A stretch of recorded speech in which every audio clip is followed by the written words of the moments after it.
Park trailhead just after 6 o'clock this morning. Davis County Sheriff's Office spokesperson Stephanie Dinsmore tells me they're still trying to figure out whether this was just an accident or if foul play was involved. Every death is investigated as a homicide until it's ruled out to be a homicide, so we will be processing the scene and making determinations from that point on.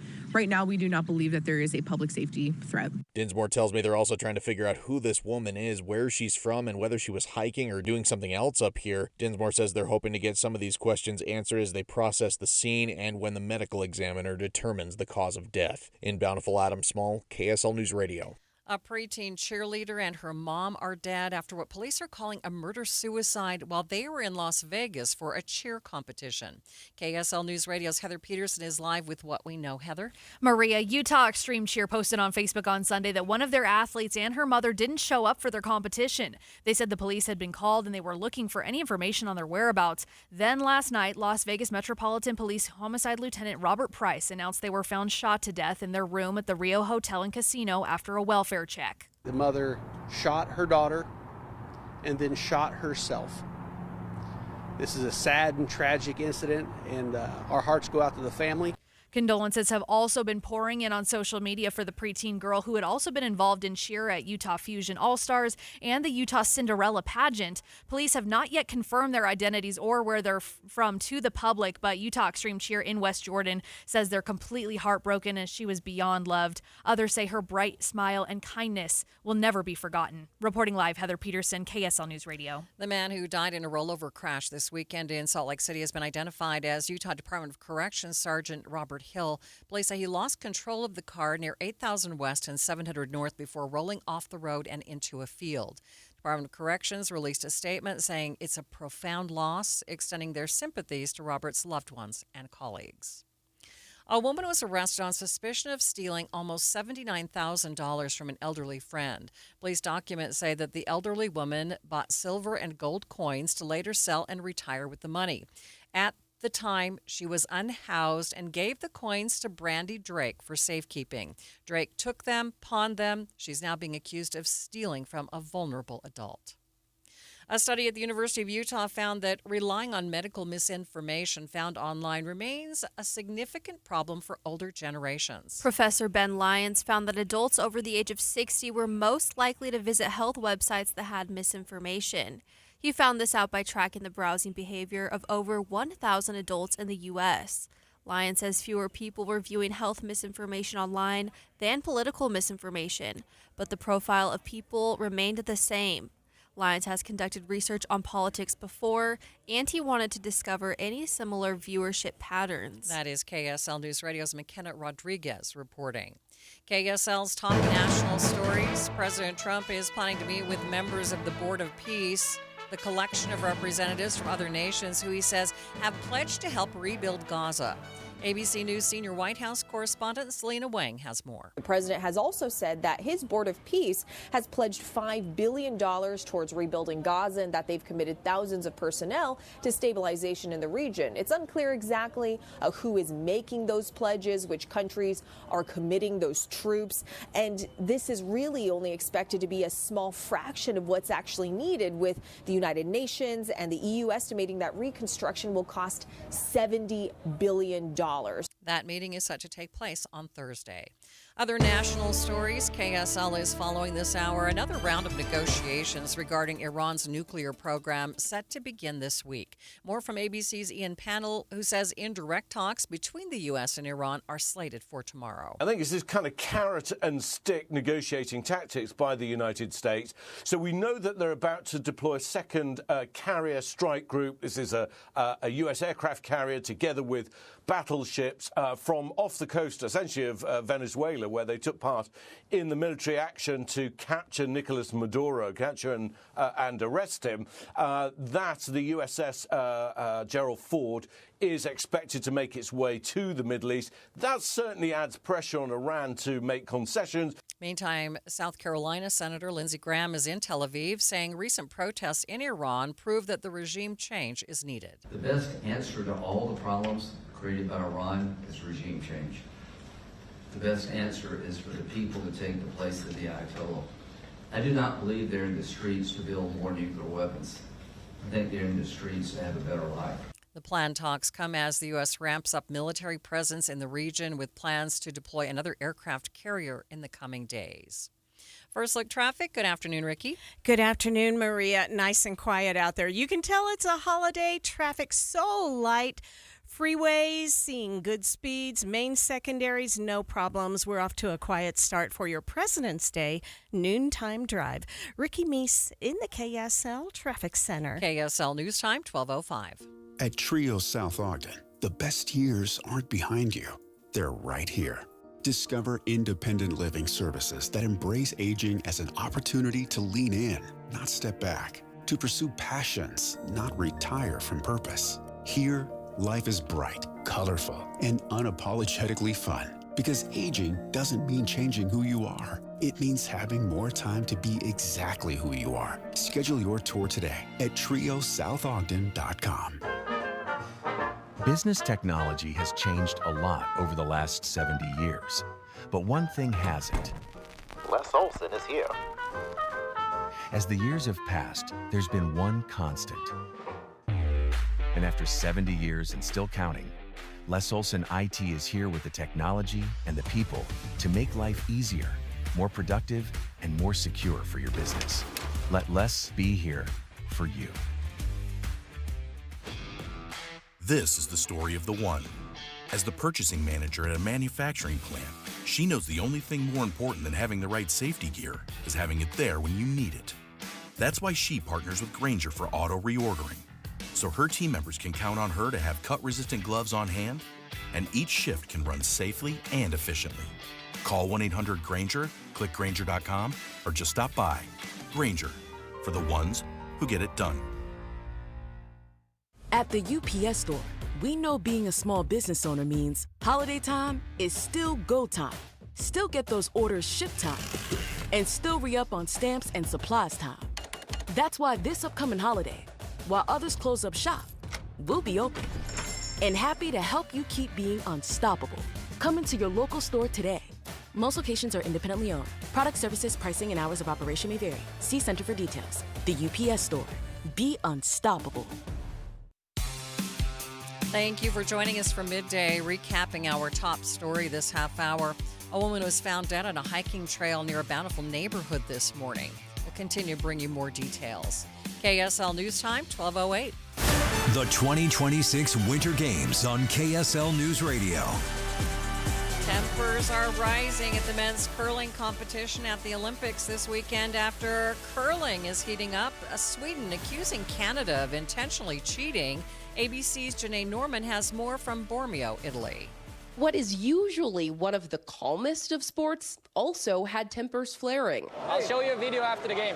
How about you walking around on my peel on the last day and dancing around the house here? How about that? Come on, Oscar, just Several curling matches, including this one between Canada and Sweden, plagued by allegations of double touching, which is when the player throwing the curling stone touches it again after it launches. Canada beat Sweden 8-6 in the preliminary round. Canada was issued a warning for using profanity, not for the alleged double touch.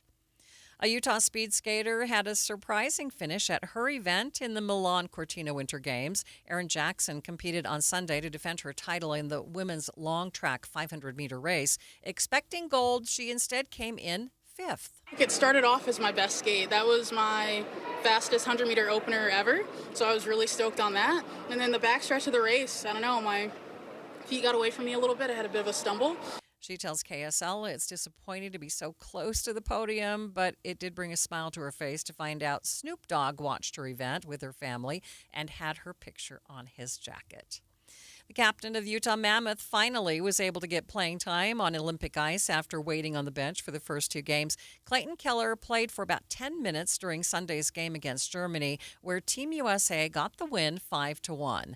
KSL's Sam Farnsworth caught up with Keller after the game. Lots of, excitement, butterflies. So, I think my energy was there, even though, it's haven't skated a whole lot. So I actually felt, pretty good and just tried to, keep it simple, do all the little things right. Team USA now gets a bye into the quarterfinals, which take place on Wednesday. Traffic and weather together, brought to you by UCCU. Earn 4.44% on savings at uccu.com. And here's Ricky Meese. Right now, nice and quiet on the Valley freeways, higher elevations. You may see a flurry here and there if you're traveling in any of the canyons, but overall, no problems on the drive. A lot of people staying home today, and that means the commute this afternoon will likely be lighter and easier. But for now, if you're traveling I-15, good speeds both directions between Willard Bay and Utah Lake. The rest of the Valley freeways and main secondaries seeing a quiet drive. Are you tired of dealing with missing teeth? Are you ready to ditch the dentures? The experts at Stubbs Dental can change your life with dental implants. Get started at stubbsdental.com today. Ricky Meese in the KSL Traffic Center. We have a series of storms headed our way. We're going to see some pretty heavy mountain snowfall with these storms as well. But today, we're in front of it. So for your Monday, we're looking for partly cloudy skies. We'll have windy to breezy conditions across the state, especially for western Utah, and very warm temperatures, about 60 for an afternoon high. Showers move in overnight into early Tuesday. From the KSL Weather Center, I'm Brett Benson. Undoubtedly, we need that mountain snowfall. Right now downtown, mostly cloudy and 55 degrees.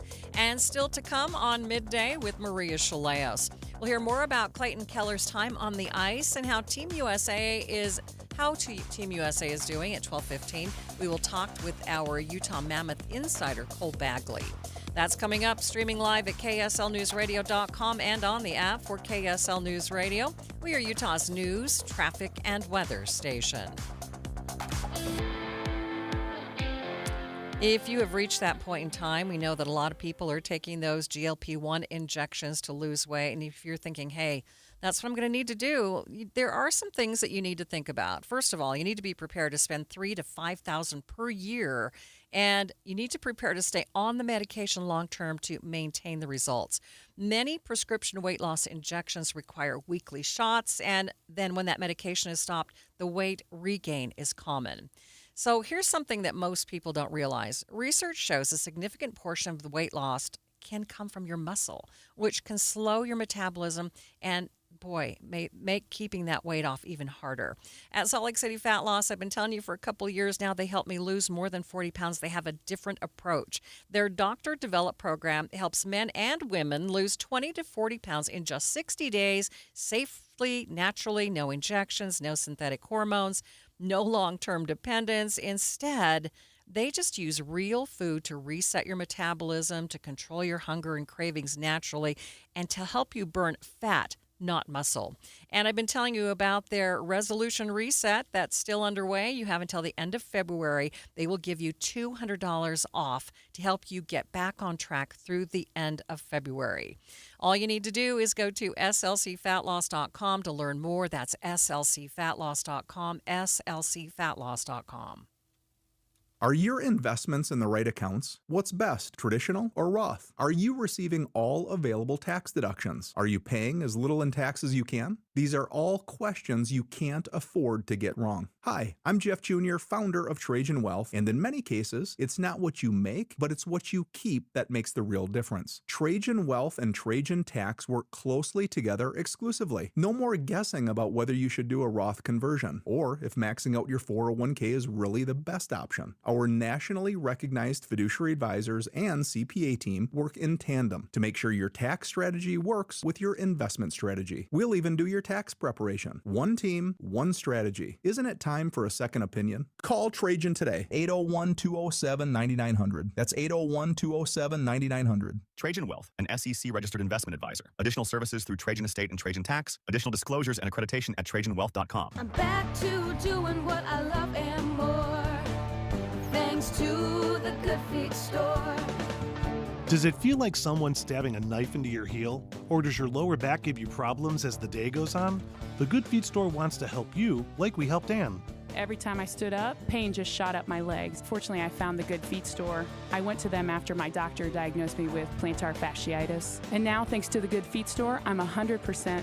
Wouldn't it be nice to get back to doing what you love, like Patrick did? I was in constant pain. Somehow my fiance and I found our way into the Good Feet store. Put my foot on the arch support system. I put them in my shoes, my back, my knees, my ankles. Thank you. Thank you, everybody at the Good Feet store. You gave me my active life back. Learn more or schedule an appointment at goodfeet.com and come in and get your free personalized fitting at the Good Feet store. We have locations in Farmington, Riverton, and Sandy. Thanks to the Good Feet store. KSL News Time, 12:15. The three things you need to know this hour. First, police say a preteen girl with a Utah cheer team is dead after her mother shot her and then turned the gun on herself while they were in Las Vegas for a cheer competition. I'm KSL News Radio's Heather Peterson. Second, a woman has been found dead on a Bountiful hiking trail, and police are still trying to figure out who she is and what happened to her.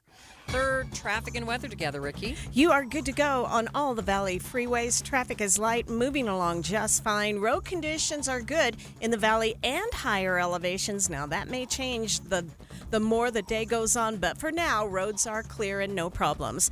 Ricky Meese in the KSL Traffic Center. Warm and windy to start the week with big changes in the forecast. I'm Brett Benson. And 55 degrees at the KSL Common Spirit Health Studios. Time now for KSL's top national stories. From ABC News, I'm Michelle Franzen. In Arizona, authorities are waiting on forensic results from a database after revealing a glove found not far from Nancy Guthrie's home contained DNA of an unknown man. Here's ABC's Alex Stone in Tucson. It's got an unknown male's DNA in it. Whoever was wearing that glove, whether they were attached to this case or not, it could just be something that was thrown roadside. It was in roadside brush about 2 miles away from here. So they are going to try to work with that DNA. That it was done by a lab for the Sheriff's Department in Florida. The FBI wants to do quality confirmation on the lab work and then put it into CODIS, the National FBI DNA database, to see if they get a hit. In addition to the backpack, the Pima County Sheriff says it's possible the suspect that may have purchased clothing seen wearing on that doorbell video at Walmart. A federal judge today issuing a preliminary injunction against the Trump administration on removing exhibits related to slavery in a section of Philadelphia's Independence National Historical Park. The U.S. District Judge ordered the Trump administration to restore the president's house site, an outdoor exhibit commemorating the house where George Washington and his slaves lived and worked, to its original state before the National Park Service removed exhibits related to slavery.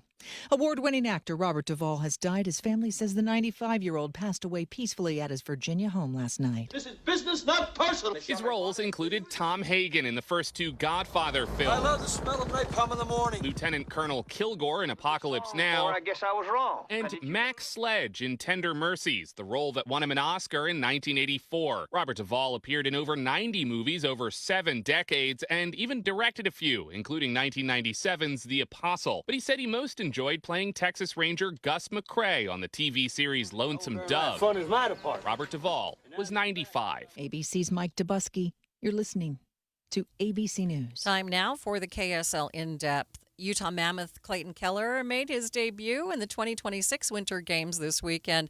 I spoke with Utah Mammoth insider Cole Bagley about his role. In conversations that I had with Keller before he headed to the Olympics, I asked him, what's the mindset for this team? And he said it's gold or bust. And I would argue that, it's probably that's the mindset for both the men and women. So they're well on their way to accomplishing the goal that they've set out. How much of a difference did he make in helping them win? Yeah. So for Keller, he actually played, I think, the fewest minutes on the team. But he rotated in on a line, the third line, with Dylan Larkin and Tage Thompson that had otherwise been fairly quiet. He rotated in for Kyle Connor, who came out, so Keller took his spot. And there was a lot more energy on that line. There was a lot more urgency. Keller is a very, very good facilitator. That's probably what he does best in the National Hockey League. He's one of the elite maestros in the NHL, and that was on full display at the Olympics. He was confident on the puck. He was, creating dangerous opportunities. And like I said, he was battling in front of the net near the crease, and what that did is that opened up a lane for Tage Thompson to shoot the puck because they had to respect Keller's presence. And so, yeah, he didn't register any points, but he was +1 in terms of plus minus, and his Sam Farnsworth actually caught up with both of his line mates yesterday, Tage and Dylan, and they both had incredible things to say about Keller. So, I don't know if he'll remain in the lineup, but he certainly did good enough and did well enough that it should spark some conversation amongst the coaching staff that they should keep him in the lineup or not. And that was Utah Mammoth insider Cole Bagley. Let's get you up to date on the drive, traffic, and weather together. It's brought to you by UCCU. Direct deposit gets you $300. Love where you bank. And here's Ricky Meese. So quiet on the roads, lighter than normal traffic. There has been a little bit of backup in the construction in Utah County, just where you'd expect it on Pioneer Crossing just east of I-15. Nothing major, though. If you're headed up to the canyons for a day on the slopes, you have a good drive in front of you in Big and Little Cottonwood Canyons, I-80 getting into Summit County and over to Park City. Those roads are clear as well. Right now, no accidents reported on our major roadways in the valley. Common Spirit, hospitals, clinics, and caregivers all connected to advanced health care in Colorado, Kansas, and Utah. Healthcare with Human Kindness is here. Hello, Human Kindness. Ricky Meese in the KSL Traffic Center. Significant changes headed our way in the 7-day forecast. We're going to start things out today with partly cloudy skies, breezy and warm, about 60 for an afternoon high. And then we see a chance of showers developing by late tonight, early Tuesday morning along the Wasatch Front. Valley rain, mountain snow, high of 47 on Tuesday, off and on showers. Snow levels reach the valley floor Tuesday night into Wednesday. 41 for an afternoon high, 37 on Thursday with a chance of showers. We're going to keep it in the mid-30s on Friday as well with a chance of showers. Looks like a drier weekend in front of us with temps back in the 40s. From the KSO Weather Center, I'm Brett Benson. And mostly cloudy, 55 degrees downtown. If you've been putting off servicing your furnace because the weather's been so nice, today's your lucky day.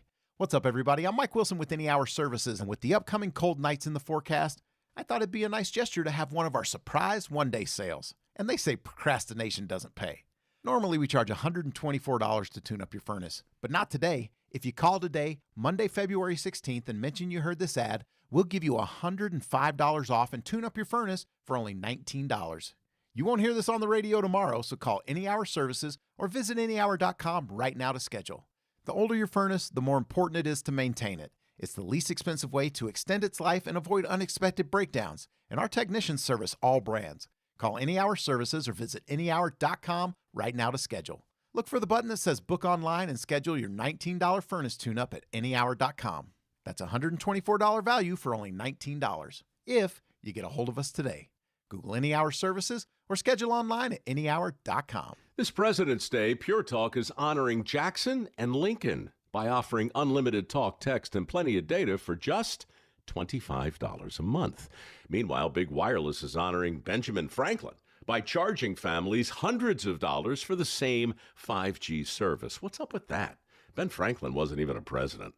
When you switch to Pure Talk, you'll be in business with an American wireless company that supports our vets in a big way and keeps all their customer service in this country. That's important. And you'll be on the same towers the big carriers use, so you'll get the same 5G service without the inflated price. So hang on to your Benjamins and switch to Pure Talk for a Jackson and a Lincoln. No contract, no hidden fees. Dial pound 250, say Mike Rowe, and you'll get 50% off your first month when you switch. That's pound 250, Mike Rowe, for an American wireless company that is truly unprecedented. Pure Talk. The Management Minute is a service of the MBA program and the Shingo Institute at Utah State University. I'm Professor Scott Hammond. The world is flat and getting flatter. Not the planet, organizations on the planet. Almost every military strategist who's not beholden to a dictator will tell you that the reason Ukraine has been able to hold off the much bigger Russian army is because Russia has too many generals. Ukraine pushed decision-making and innovation down, allowing field commanders to make decisions close to the combat. Recently, Amazon announced that they will be cutting thousands of jobs, mostly due to cost-cutting AI innovations, part of a corporate strategy to become much flatter, to eliminate layers. Even government is making a forced march to becoming leaner, focused on purpose and adding more value. For all of us, it means that we constantly have to ask how we are adding value to an enterprise. Learn more about continuous improvement in an MBA from Utah State University. Go to utahstatemba.com. That's utahstatemba.com. I'm Scott Hammond. Hope to see you in one of our classes. KSL News Time 1224. A brain game could help reduce the risk of dementia. KSL News Radio's Alexandria Bonilla reports. It's called Double Decision, an interactive computer game testing the ability to recognize two different images, both moving faster each time. A study published in the medical journal Alzheimer's and Dementia, Translational Research, and Clinical Interventions shows those who played the game for about an hour twice a week for 5 weeks reduced the risk of getting dementia by about 25%. Scientists are emphasizing that while this could help, dementia is still complicated and there's no magic solution to avoiding or curing it. Alexandria Bonilla, KSL News Radio. Watching Utah's money, a class action lawsuit is targeting Costco, particularly their rotisserie chicken. An animal rights nonprofit says the chicken processing plant in Nebraska deals with salmonella contamination. Complaint says the plant has failed safety standards for years. Neither Costco nor the plant has responded to the claims. Increasing coffee prices are changing how some Americans get their caffeine. More people are leaning into teas or energy drinks. Government data shows coffee prices were up nearly 20% in December from a year earlier and up almost 50% over 5 years. The idea of taking more than a 2-week vacation from work to recover from burnout is slowly gaining supporters in the United States. AP reports these mini sabbaticals, adult gap years, and micro-retirements are becoming more common. They may involve using the time between jobs for a reset, taking an employer-approved leave, or saving up for a months-long pause or adventure.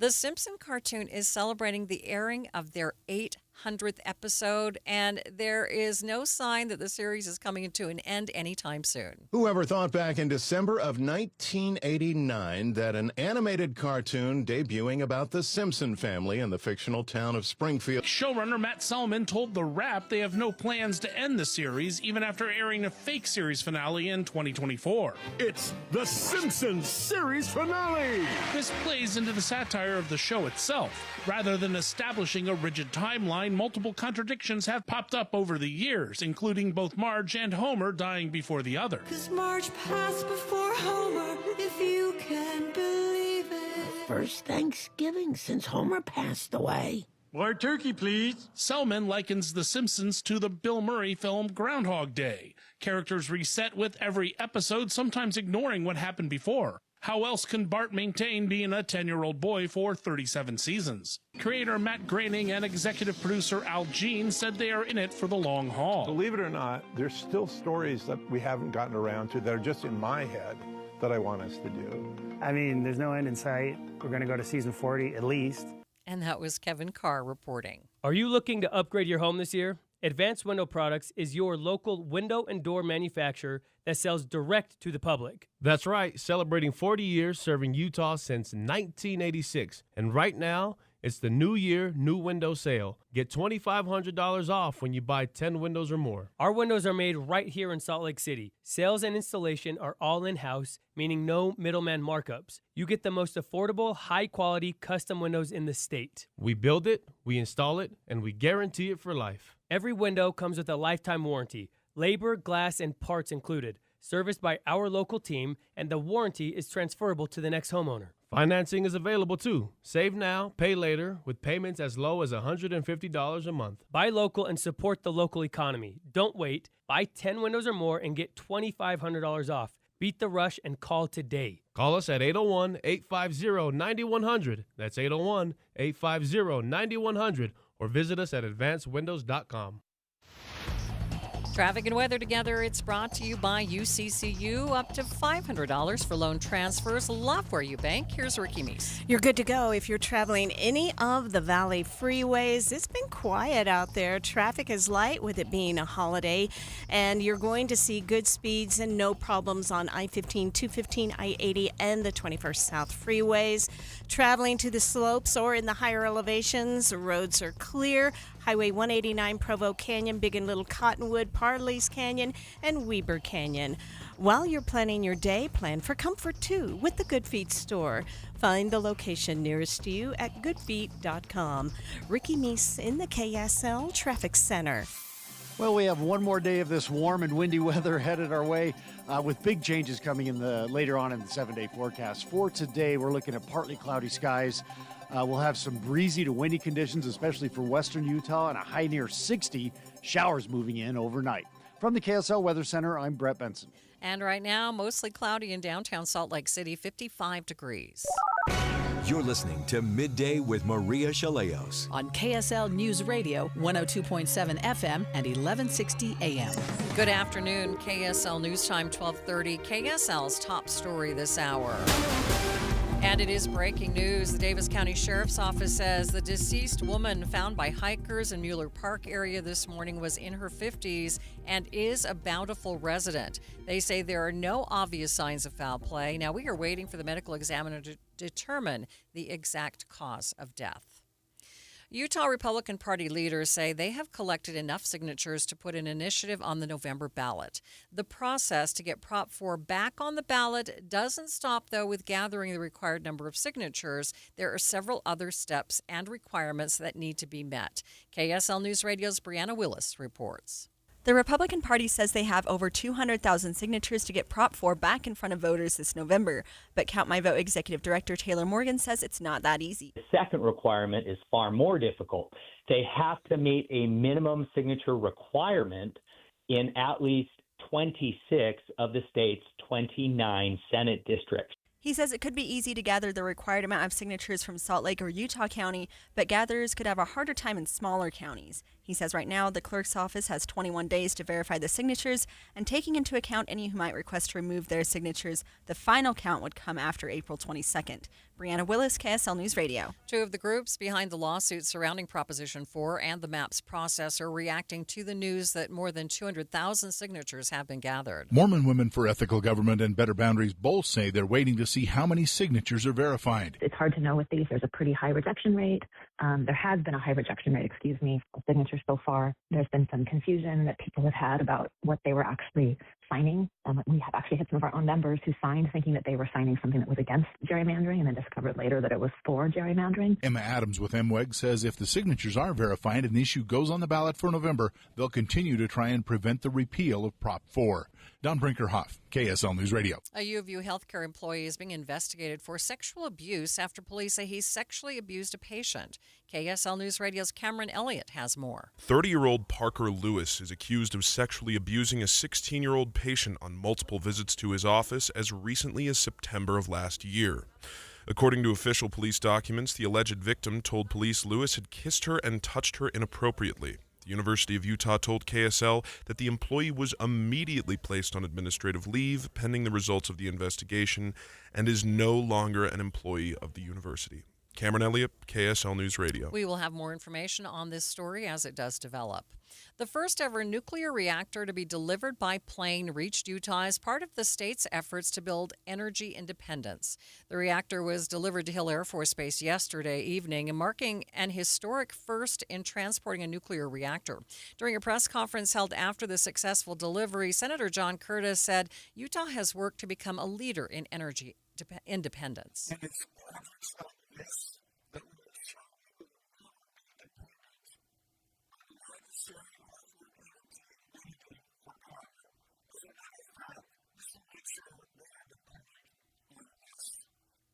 The reactor is now in the process of being taken to the Utah San Rafael Energy Lab in Orangeville, Utah, for testing. Layton City Police are investigating multiple graffiti incidents this weekend. It happened Friday night in the area of Fort Lane and Gordon Avenue. Anyone with information or who might be responsible is encouraged to reach out. KSL's top national stories. The partial government shutdown is now in day 3 after funding for the Department of Homeland Security ran out at the end of the week. ABC News transportation correspondent Gio Benitez reports. Many TSA workers, they called out sick, and that's the concern here. TSA workers got paid this past week. They're going to get another check in 2 weeks, and then it would be another 2 weeks after that when they would get their first zero check. That puts us right up against peak spring break travel time. Air traffic controllers, they're not affected by this, but airlines could still delay flights if they're waiting on too many passengers to clear security. Here at the Salt Lake International Airport, officials sent out a message on X saying operations have not been impacted by the government shutdown so far. They say airline passengers are always encouraged to check with their airlines ahead of time regarding possible delays. Other national stories KSL is following. Law enforcement and FBI officials are hoping that DNA evidence from a glove will lead them to Nancy Guthrie. ABC's Alex Stone has the latest from Tucson. It's got an unknown male's DNA in it. Whoever was wearing that glove, whether they were attached to this case or not, it could just be something that was thrown roadside. It was in roadside brush about 2 miles away from here. So they are going to try to work with that DNA. That it was done by a lab for the Sheriff's Department in Florida. The FBI wants to do quality confirmation on the lab work and then put it into CODIS, the National FBI DNA database, to see if they get a hit. 16 gloves have been found. Most of them they have now determined to have been from rescue, search and rescue, or investigators who were looking for Nancy Guthrie. First look traffic. What's happening, Ricky? It's so quiet out there. This is the time everybody wants to be on the roads, and a lot of people with the day off, they're staying at home or having other plans, but they're not on the freeways. Light traffic, good speeds, and no problems. Ricky Meese in the KSL Traffic Center. KSL News Time, 12:35. Be advised, this is your opportunity to save up to 40 to 80% on a hot tub or swim spa. This weekend only, Friday through Sunday, Mountain America Expo Center, Sandy. Be advised, this is your opportunity to save up to 40 to 80% on a hot tub or swim spa. This weekend only, Friday through Sunday, Mountain America Expo Center, Sandy. 18-month interest-free financing. Our factories have demanded we sell 1,000 hot tubs and swim spas this weekend. Mountain America Expo Center, Sandy. Huge factory incentives, factory rebates. This weekend only, Mountain America Expo Center, Sandy. We can remove your old hot tub. Free delivery of your new hot tub. Deep, deep discounts. Mountain America Expo Center, Sandy. Free delivery of your new hot tub. Just relax and enjoy. Mountain America Expo Center, Sandy. Friday, 2 p.m. to 8 p.m. Saturday, 10 a.m. to 8 p.m. Sunday, 10 a.m. to 6 p.m. Free admission, free parking, free delivery. Mountain America Expo Center, Sandy. Call 833-SPA-SALE or visit hottubandswimspasale.com. Every day here in Utah, people turn to KSL News Radio for one simple reason: trust. Trust for our reporters, hosts, our coverage, and trust in the businesses heard right here. I've met so many of our listeners over the years, and they'll tell you KSL is part of their daily routine, in the car, at work, at home. And when they hear your business here, it carries the weight of that trust. It isn't just another ad. It's a recommendation coming from a reliable source. When you advertise on KSL News Radio, you reach a loyal, highly engaged audience who listens intentionally. They show up for breaking news, accurate information, and meaningful conversations. And because of that connection, they respond.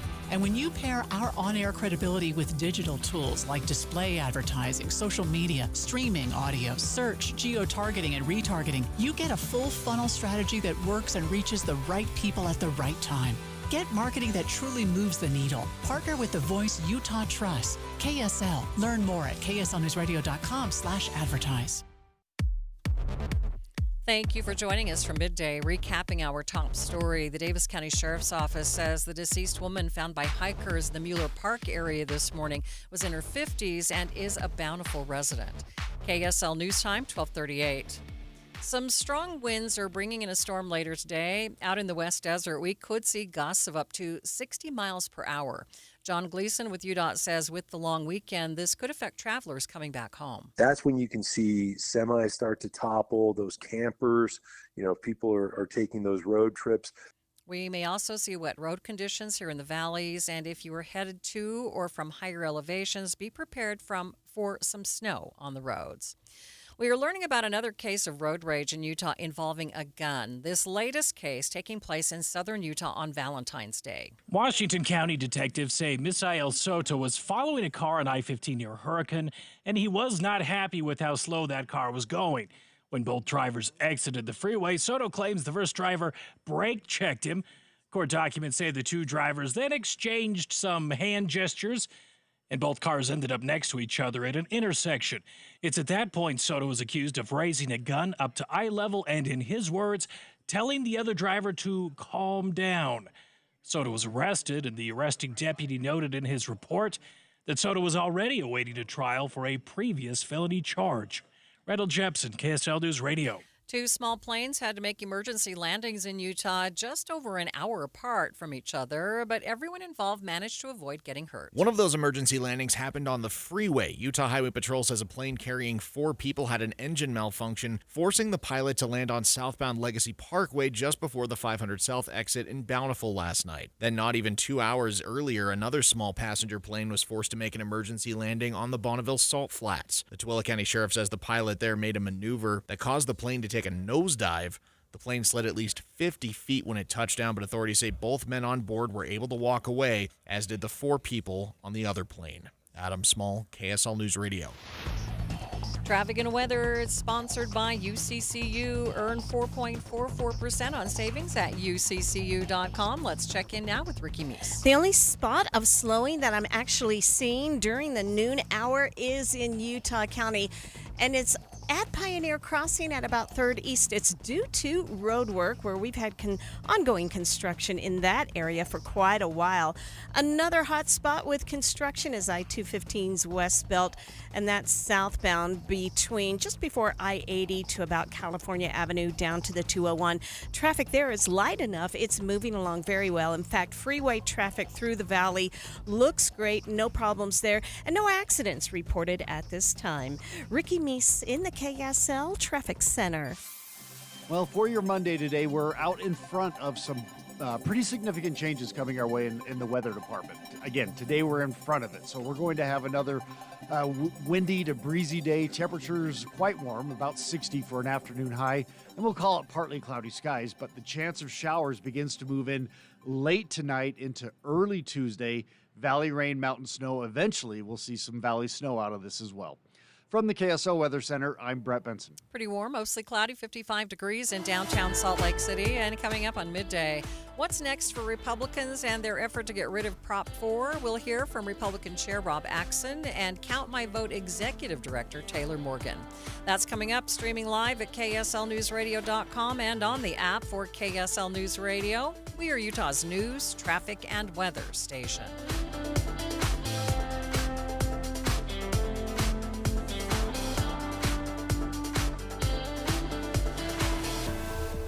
Hi, this is Doug Wright here with another experiment you can try at home regarding water. You can take 4 bags of water softener salt, lift 3 of the bags with one hand and 1 bag with your other hand. Yeah, I know. Now, if you're like most people, you'll probably find that 3 bags of salt weigh about 3 times as much as the 1 bag of salt. And that's an important thing to bear in mind when you're shopping for a water softener. You see, in our home, we have Kinetico, and the Kinetico water softeners are so well designed, they use only 1 bag of salt for every 3 bags that other water softeners use. Now, I can speak to this because we have had a Kinetico soft water system now in 2 different homes, and I'm not a fan of lifting those bags of salt. This is just one of the many reasons you really should look into Kinetico. Their number is 801-576-8600 or go to softwaterutah.com. Comcast Business helps turn today's small businesses into engines of modern business. It's how restaurants become reliably up and running neighborhood favorites. How retailers become seamlessly restocking, cyber-securing, must-visit shops. And how healthcare offices become the data-managing caregivers that we all depend on. With reliable connectivity, enhanced cybersecurity, advanced fiber solutions, and Wi-Fi backup, Comcast Business is powering the engine of modern business. Powering possibilities. Now through March 22nd, switch to Comcast Business and get started with 150 megabit internet plus Security Edge for $59.99 a month for 12 months with a 2-year agreement. Or ask how to lock in your rate for 5 years on a qualifying internet bundle and get a $500 prepaid card when you add 2 lines of mobile. For a limited time only. Call today. Restrictions apply. New customers only. Requires paperless billing and automatic payments with bank account. Equipment, taxes, and other fees extra. After promo, regular rates apply.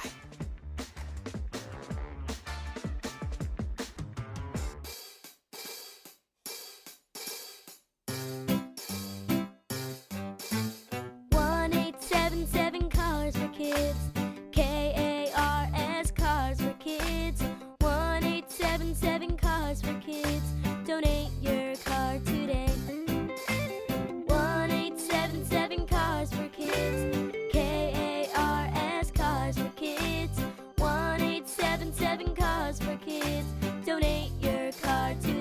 Ready to get rid of that old car? Donate it to Cars for Kids. Call 877-CARS-FOR-KIDS to speak to a friendly live agent. Donation's super easy, and your car can be picked up as soon as tomorrow. Go to carsforkids.org now or call 877-CARS-FOR-KIDS to donate your car today. 1-877-CARS-FOR-KIDS. K-A-R-S, Cars for Kids. 1-877-CARS-FOR-KIDS. Donate your car today. Did you know you can donate real estate too?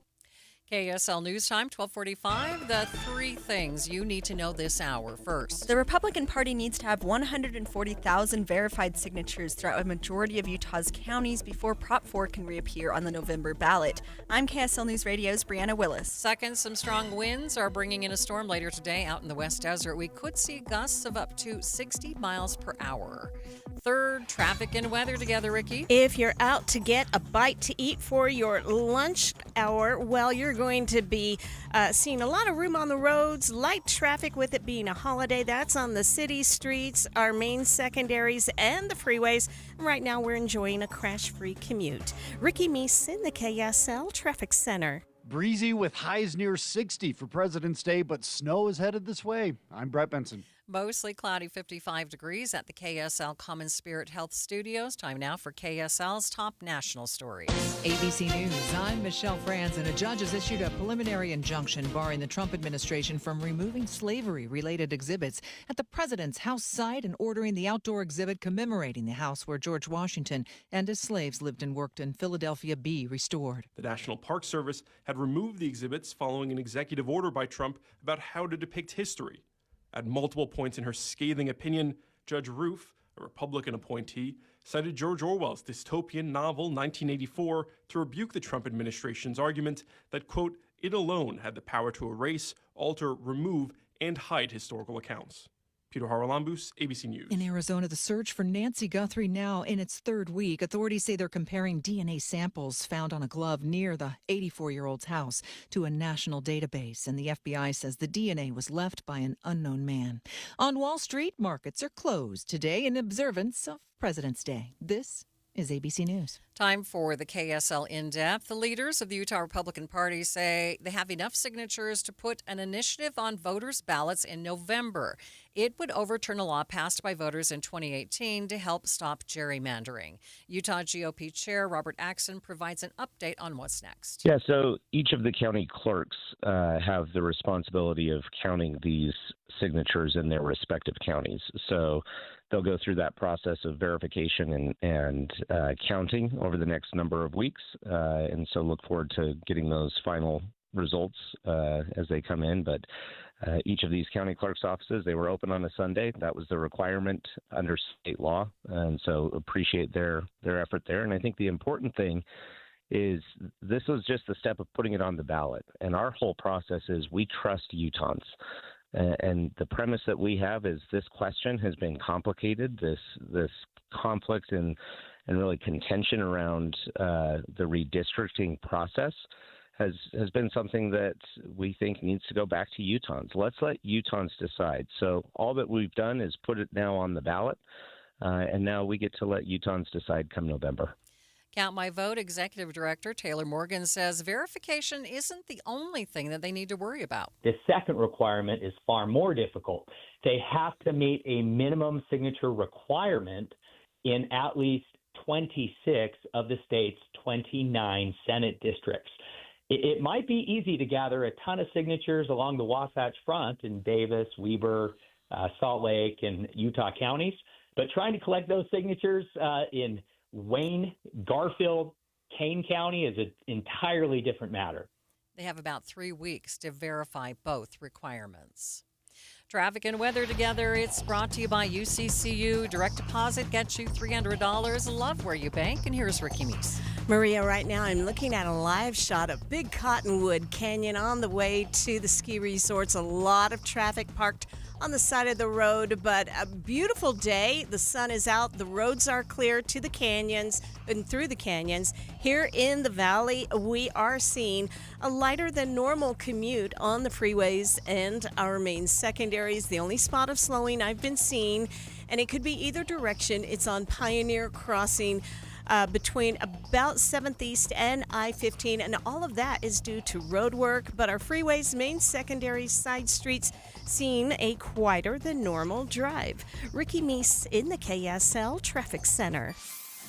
We're going to start the week with breezy and warm conditions, about 60 for an afternoon high with partly cloudy skies. We'll see a chance of showers developing late tonight into Tuesday morning. Valley rain, mountain snow to start, high of 47. Colder air moves in during the day Tuesday, and we see a better chance of valley snow on Wednesday, 41 for an afternoon high. Upper 30s Thursday, Friday with off and on showers possible, and then low to mid 40s for the weekend with partly cloudy skies.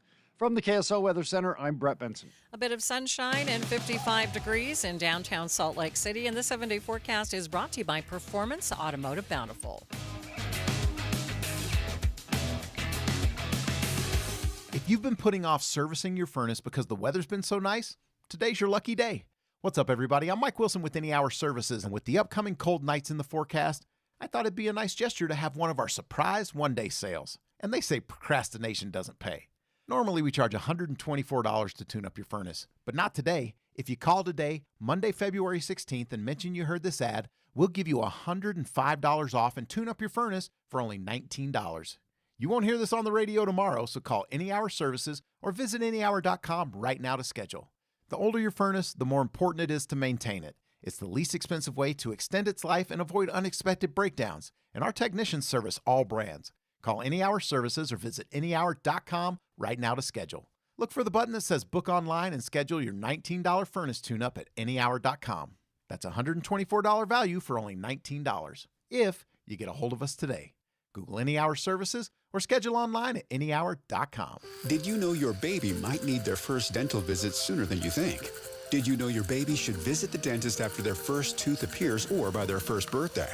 Keep your family healthy. Your smile matters. Babies can get cavities as soon as they have teeth. Bad bacteria can be transferred to a baby's mouth through unwashed spoons or pacifiers. Pacifiers dipped in sugar or sweetened drinks can also cause cavities. Prevention begins by using a small, soft toothbrush and a little fluoride toothpaste. Grain of rice size ages 1 to 2 and a pea size ages 3 to 6. Practice with your baby before their first dental exam. A dental professional can give you the best advice to keep your baby healthy and smiling. If you don't have a dentist, visit yoursmileutah.org for more information on community dental services. This message brought to you by Utah Oral Health Coalition, Utah Dental Association, University of Utah School of Dentistry, the Utah Department of Health and Human Services, and other Utah health partners. Remember, a healthy smile means a healthier life. Your smile matters.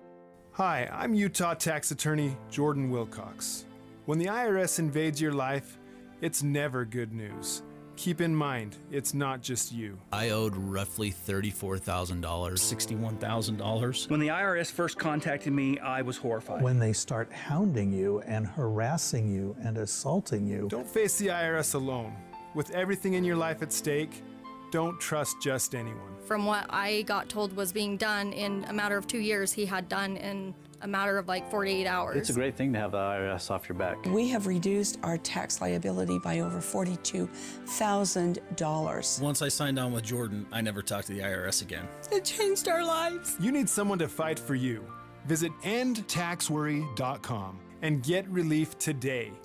Let's solve your tax problems now. Visit endtaxworry.com. That's endtaxworry.com. Getting help with electrical repairs is easier than you think. All you have to do is call Any Hour Services or schedule an appointment at anyhourservices.com. No one helps more homeowners than Any Hour Services. Get in the zone, AutoZone. Jeff's day is off to a slow start. So he heads to AutoZone, America's #1 battery destination, where Sammy, a local AutoZoner, tests his battery for free. Looks like he just needs a charge, and Sammy does that for free too. In no time at all, Jeff is back on the road, ready to finish the day strong. Free battery testing and charging at every store. No hassles, just help. Get in the zone, AutoZone. Restrictions apply. Logan Fury did something smart. He saved hundreds on auto insurance switching to Progressive. With that money, he bought a mini treadmill. Is walking on it during video conference calls more distracting than he thought? Yes. And is that because he overestimated his foot-eye coordination? Definitely. But it's Logan's savings, and if he wants to burn calories and any chance at a promotion, we say, good for you, Logan. Switch and see if you could save with Progressive and treat yourself. Progressive Casualty Insurance Company and Affiliates. KSL News Time 1254. Former U.S. President Barack Obama is clarifying some recent comments he made about aliens while on a podcast. Are aliens real?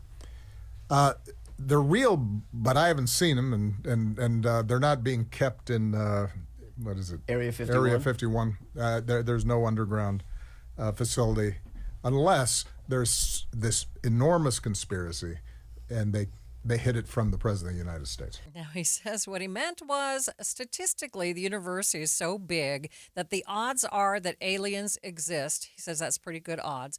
But he never saw them, and he never saw any evidence of them being real while he was in office. Where are the aliens? Where are the aliens? Taking a look at your money at this moment.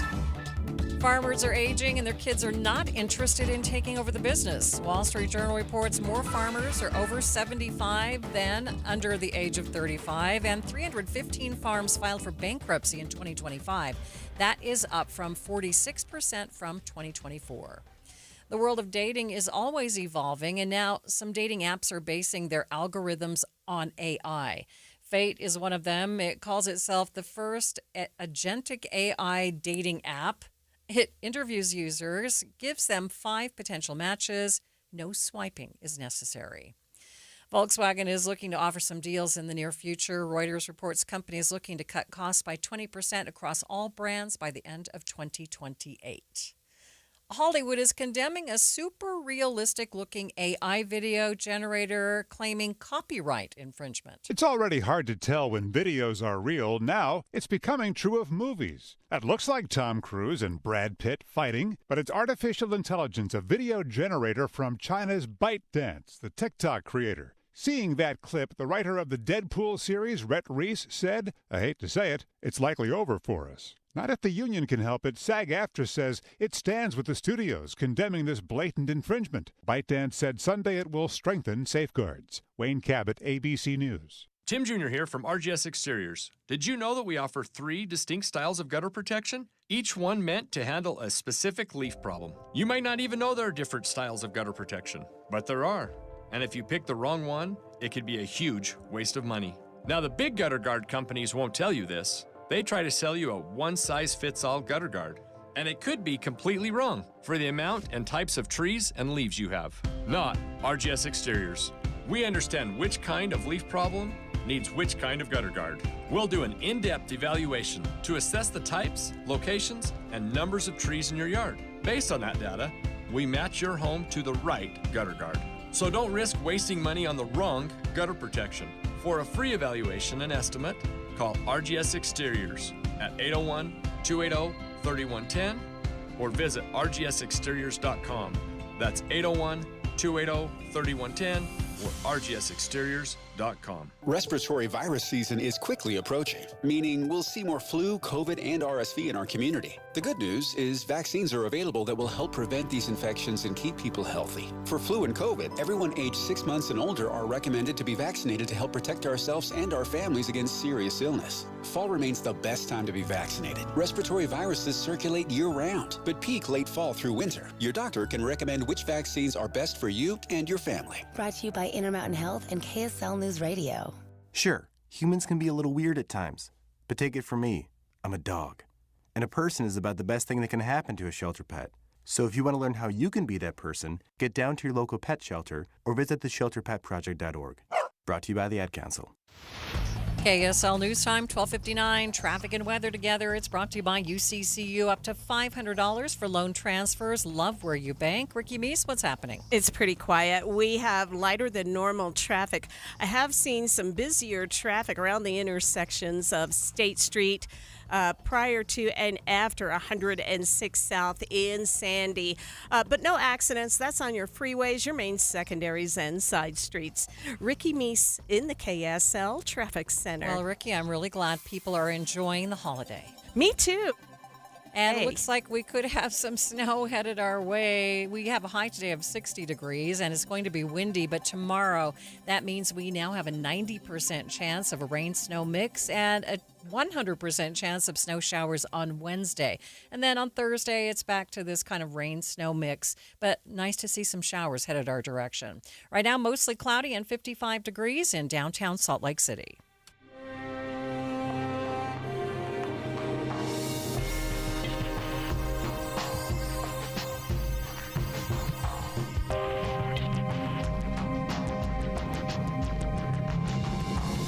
KSL FM Midvale. KSL Salt Lake City. From the KSL Common Spirit Health Studios, this is KSL News Radio.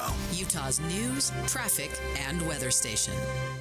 A new mini nuclear reactor flown to Utah to aid with Operation Gigawatt. Senator John Curtis saying it's an historic first.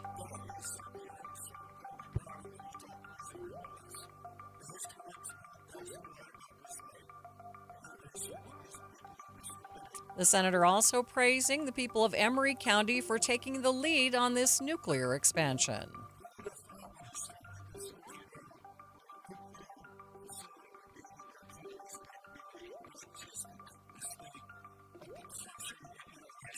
The time is 1 o'clock on Monday, February 16th, President's Day. It's midday. I'm Maria Shilaos. Coming up, the new age of nuclear. We'll get an expert's take on the safety features of these small nuclear reactors and also chat with those still concerned about the move towards more nuclear energy. Also this hour, state lawmakers debating what flags cities and counties can fly. Legislators making changes after a move from Salt Lake City with their own flags. Man, they are creative. Because I love rules. I love to figure out how you can. So that was awesome. Eye on the Hill, more on the new proposal coming up at 1:30. But first, our top stories. There are still a lot of unanswered questions about what happened to a woman who was found dead on a hiking trail in Bountiful. KSL News Radio's Adam Small is in Bountiful with the latest. Well, we know a group of teenagers out for a morning hike found the woman's body just after 6 a.m. here near the Miller Park trailhead, but what happened to her is still to be determined. As part of the investigation, we'll be trying to get video surveillance, interviewing other witnesses if there are any. Davis County Sheriff's Office spokesperson Stephanie Dinsmore tells me they don't know yet whether this was an accident or if there was foul play, and they're still trying to figure out who this woman is, where she's from, and what exactly she was doing up here. Police say they hope to get more answers when the medical examiner determines the cause of death. We will keep you updated as we get more information. The Davis County Sheriff's Office says the deceased woman found by hikers in the Mueller Park area this morning was in her 50s and is a Bountiful resident. They say there are no obvious signs of foul play. We are waiting again for the medical examiner to determine the cause of death. Our top national story this hour from ABC News. Investigators are looking at several new leads in the search for Nancy Guthrie, including DNA evidence from a glove found about 2 miles from the Guthrie home. ABC's Allison Cossack has the latest. The search for Guthrie is now in its third week. Sources say investigators are leaning away from members of the Guthrie family as suspects. They're also leaning away from 2 men detained after traffic stops. One last week in Rio Rico, Arizona, and another Friday night about 2 miles from Nancy Guthrie's home. That person's house was searched and a gray SUV was towed. The glove getting the most attention by investigators was approximately one of 16 different gloves found in the search.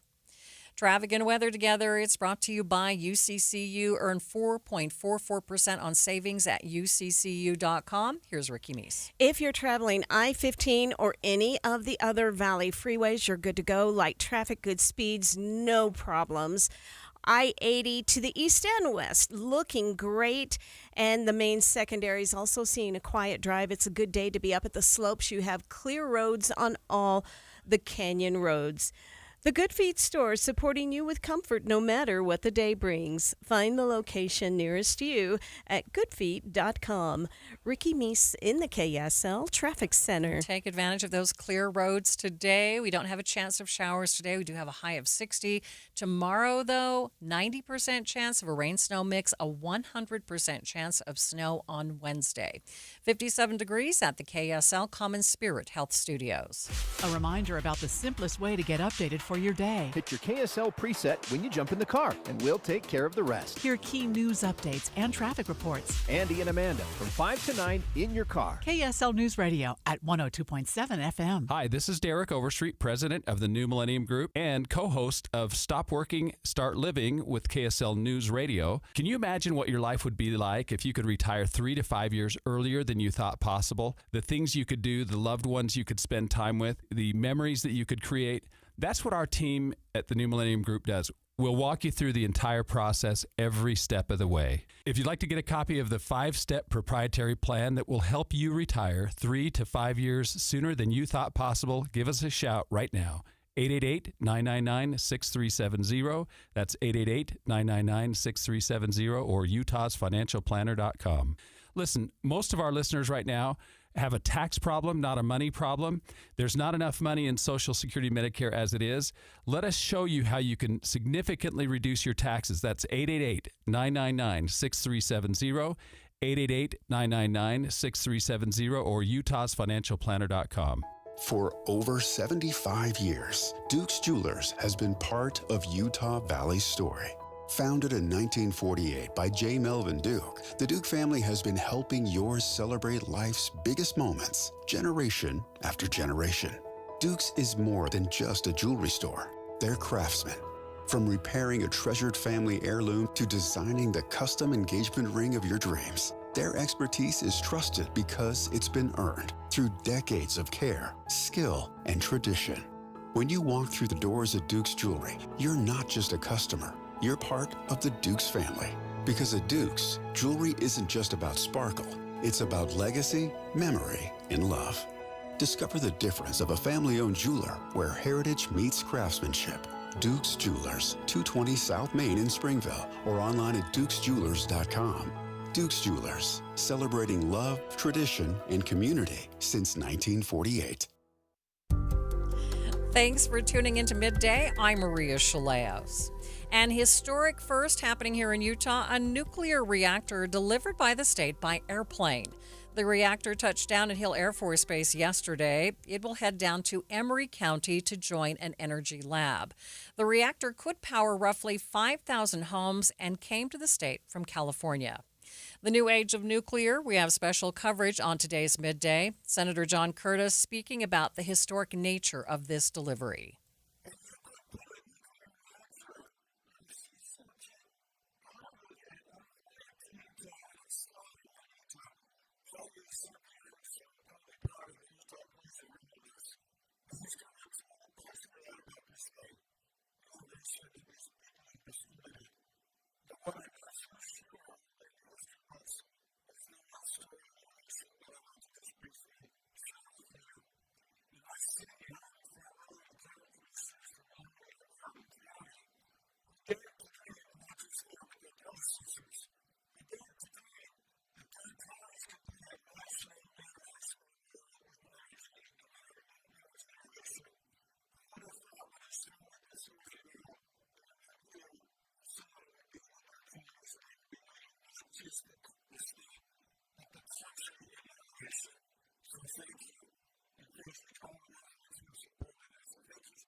In a statement posted to social media, Governor Spencer Cox says the future of energy is being developed right here through Operation Gigawatt, an initiative designed to build greater energy independence. The new reactor will head down to an energy lab near Orangeville in central Utah. Many have expressed concern about the mini nuclear reactors, worried of safety issues. So, how did these reactors actually work, and are the concerns from many valid? I spoke with an expert to find out. The new age of nuclear, our coverage continues. Kurt Marlowe is the Senior Vice President of Energy Development at High-Tech Solutions, a nuclear company working with the state of Utah on Operation Gigawatt. And I began it by asking him the significance of bringing the reactor to the state by airplane. They're not usually transported on planes because they're usually quite large. So this is what we would call a microreactor, much smaller, almost 1,000 times smaller than a traditional large-scale, grid-scale reactor. And so that was why they were able to move it. But it didn't have fuel in it. There was nothing radioactive about it. It was simply the steel. So how do these smaller reactors compare with the giant nuclear plants that we've seen in the past? These reactors, I think one of the exciting parts is that they have very different applications. So they may be used in military applications. They may be used in remote sites in Alaska or mining or other applications where they need heat. So I think the opportunity to have a variety of reactor technologies is a real positive for Utah. So what kinds of safety features are built into these reactors? Most of these reactors are what we would call advanced reactors, meaning that they're inherently safe. That means that they've got fail-safes that make them walk-away safe, meaning that with no human interaction, no electrical power, these reactors basically go subcritical and stop working all by themselves. And that's an important piece that historically not all reactors were capable of that, but the new modern reactors are all inherently safe that way. Okay, so if there were some sort of meltdown, it would just shut down? There would be no leakage or plume or anything like that? Correct. Yep. Okay, so the final home for this reactor apparently is in a part of central Utah. Do you think that's due to safety? I think the opportunity to demonstrate this reactor, I think that's a big part of many of these reactor companies are looking for opportunities to progress the technology. And so I think this is a great opportunity. I think Governor Cox has worked very diligently to partner with the Department of Energy and to find sites for these reactors that are going to be very positive, very similar to the Brigham City reactor project that we've announced. Mm-hmm. So then my question would be, would it be just as safe or effective if it was closer here to the Wasatch Front? Absolutely. And I think that's ultimately the end goal, is to potentially find communities who are interested in being more autonomous with their power generation and finding more applications for these reactors. All right, Kurt, anything you'd like to add? Any final thoughts for us? No, I just like to applaud the state of Utah, Governor Cox, Secretary Wright, all for making a big push. Sometimes these projects are very difficult to get initiated and over the finish line. So really exciting announcement for the state of Utah. Kurt Marlowe is the Senior Vice President of Energy Development at the nuclear company High-Tech Solutions. In just 60 seconds, we'll get the other side of the issue and find out more about the specific concerns that Utahns have with these small nuclear reactors. Stay with us. Be advised, this is your opportunity to save up to 40 to 80% on a hot tub or swim spa. This weekend only, Friday through Sunday, Mountain America Expo Center, Sandy. Be advised, this is your opportunity to save up to 40 to 80% on a hot tub or swim spa. This weekend only, Friday through Sunday, Mountain America Expo Center, Sandy. 18-month interest-free financing. Our factories have demanded we sell 1,000 hot tubs and swim spas this weekend. Mountain America Expo Center, Sandy. Huge factory incentives, factory rebates. This weekend only, Mountain America Expo Center, Sandy. We can remove your old hot tub. Free delivery of your new hot tub. Deep discounts. Mountain America Expo Center, Sandy. Free delivery of your new hot tub. Just relax and enjoy. Mountain America Expo Center, Sandy. Friday, 2 p.m. to 8 p.m. Saturday, 10 a.m. to 8 p.m. Sunday, 10 a.m. to 6 p.m. Free admission, free parking, free delivery. Mountain America Expo Center, Sandy. Call 833-SPA-SALE or visit hottubandswimspasale.com. Utah Mammoth Hockey is back at Delta Center. Don't miss your chance to be part of the excitement as the Mammoth hit the ice all season long. Grab your friends, rally the family, and lock in your seats for the fast-paced, hard-hitting action. Great seats are available for most games, but they're selling fast. Head to UtahMammoth.com to get your tickets today. That's UtahMammoth.com. Your home for all things Mammoth hockey.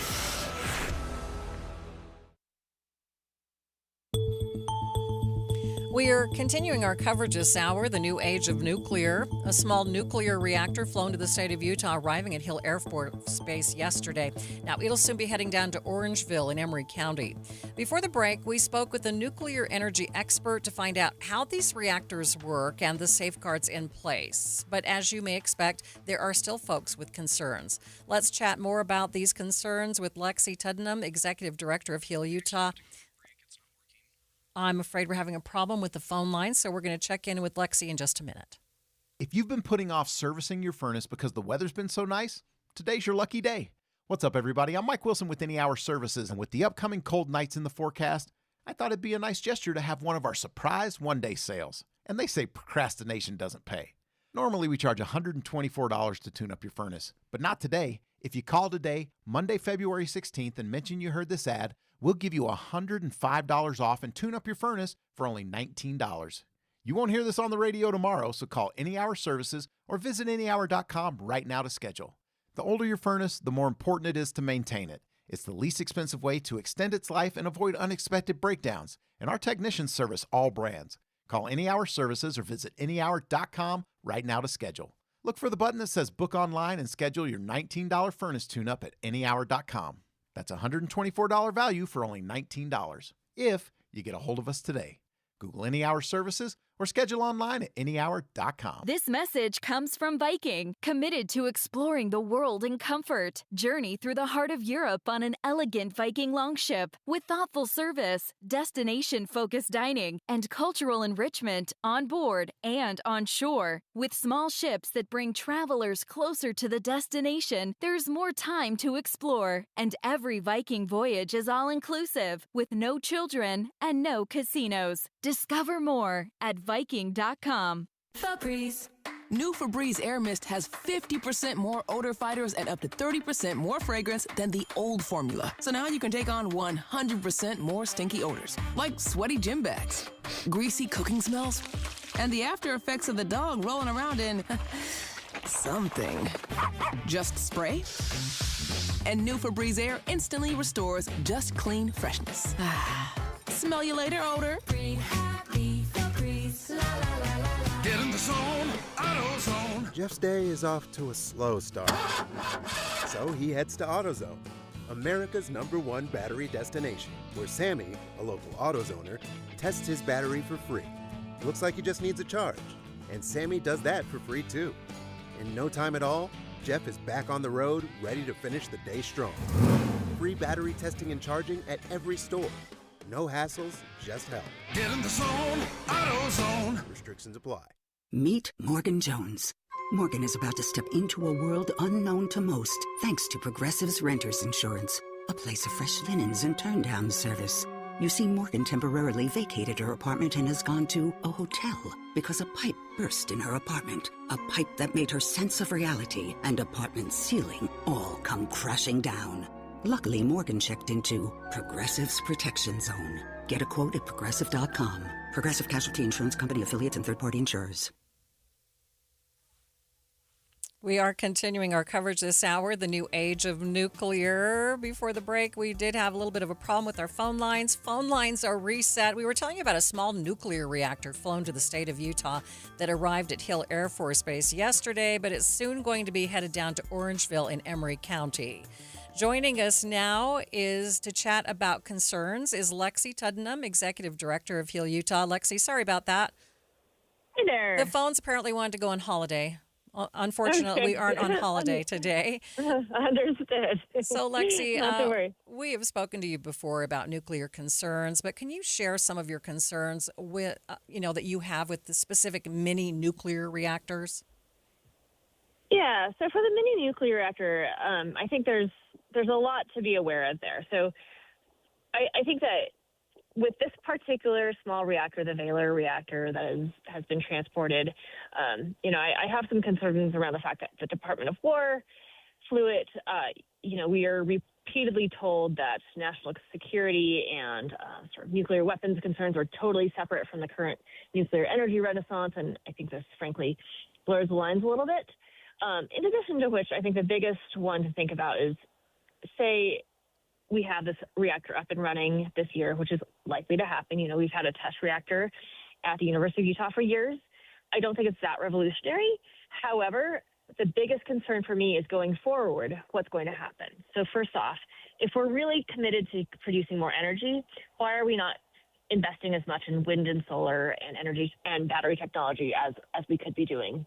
Why are we focused only on this incredibly expensive, very slow technology that also creates this major concern around nuclear waste?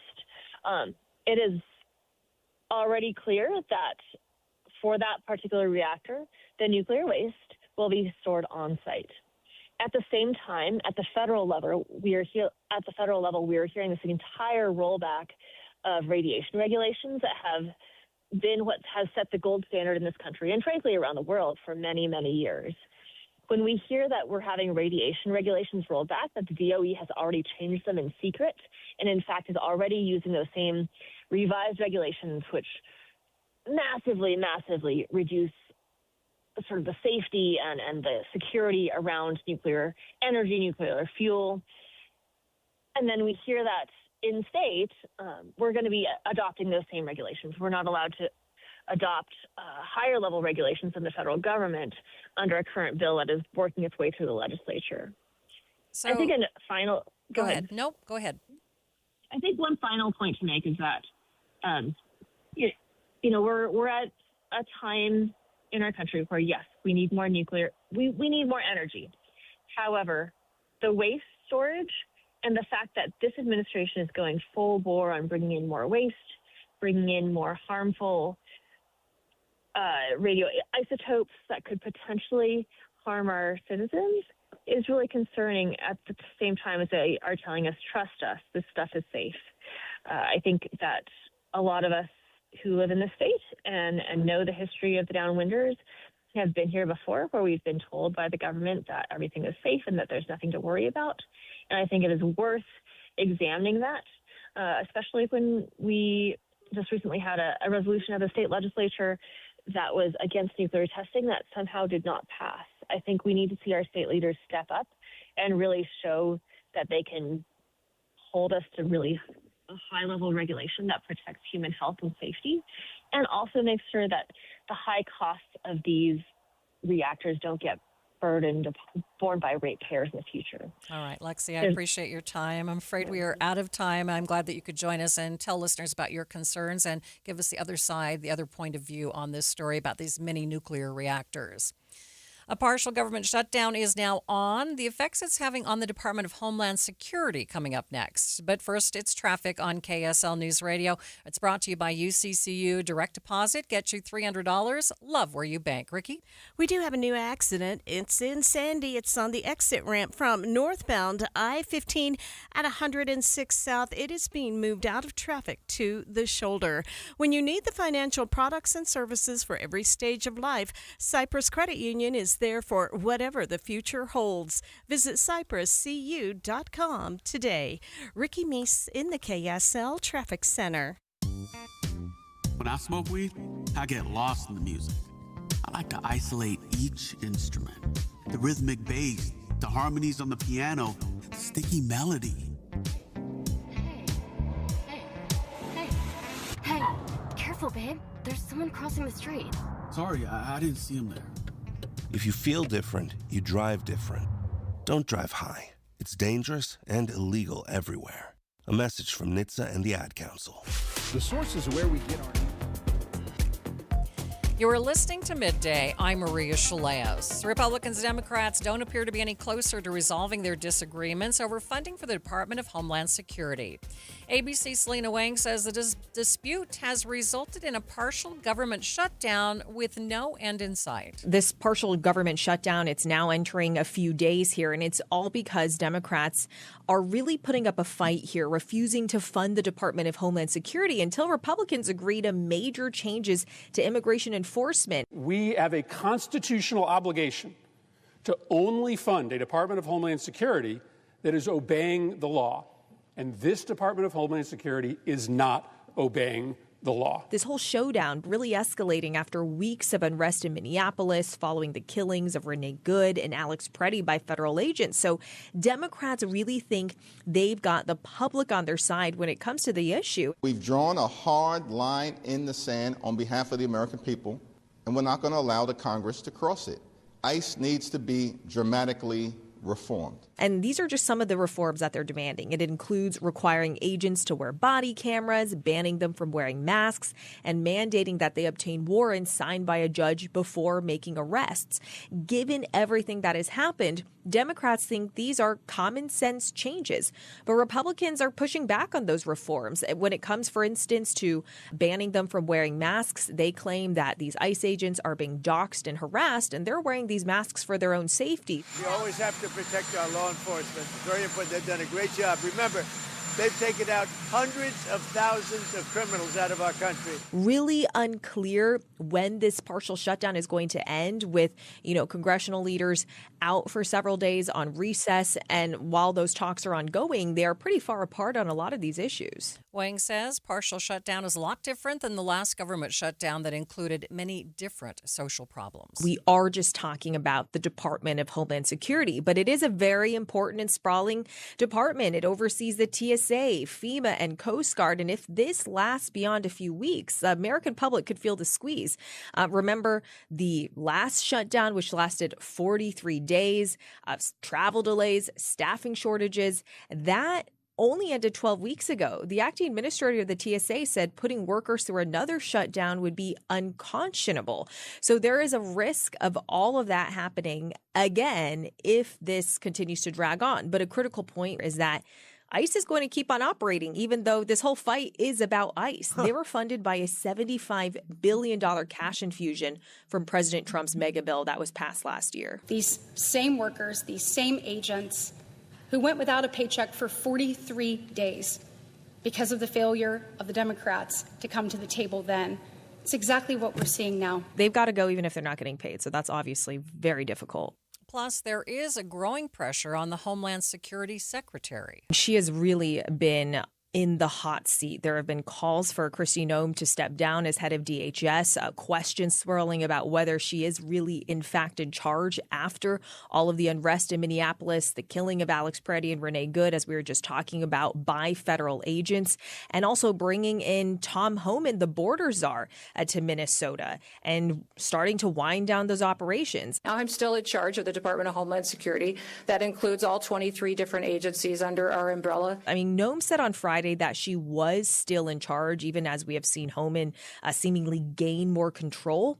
But again, there are calls for her to step down and growing concerns after this Wall Street Journal article. The reporting has not been confirmed by ABC News, but what that article reports, according to sources, is that Noem has been trying to burnish her own reputation in this role, and that she has staged a lot of these headline-grabbing immigration crackdowns while sidelining rivals and any dissenters. And this article reports that White House officials have been getting angry at Noem because she's declined to take guidance on events, messaging, and management of the agency, reporting that several senior administration officials described the Department of Homeland Security as the biggest headache so far of President Trump's second term. ABC's Selena Wang on the Start Here podcast. We'll continue to track the partial shutdown and its potential effects here in Utah. Updates on air and online at kslnewsradio.com. The 2026 Winter Games on KSL News Radio.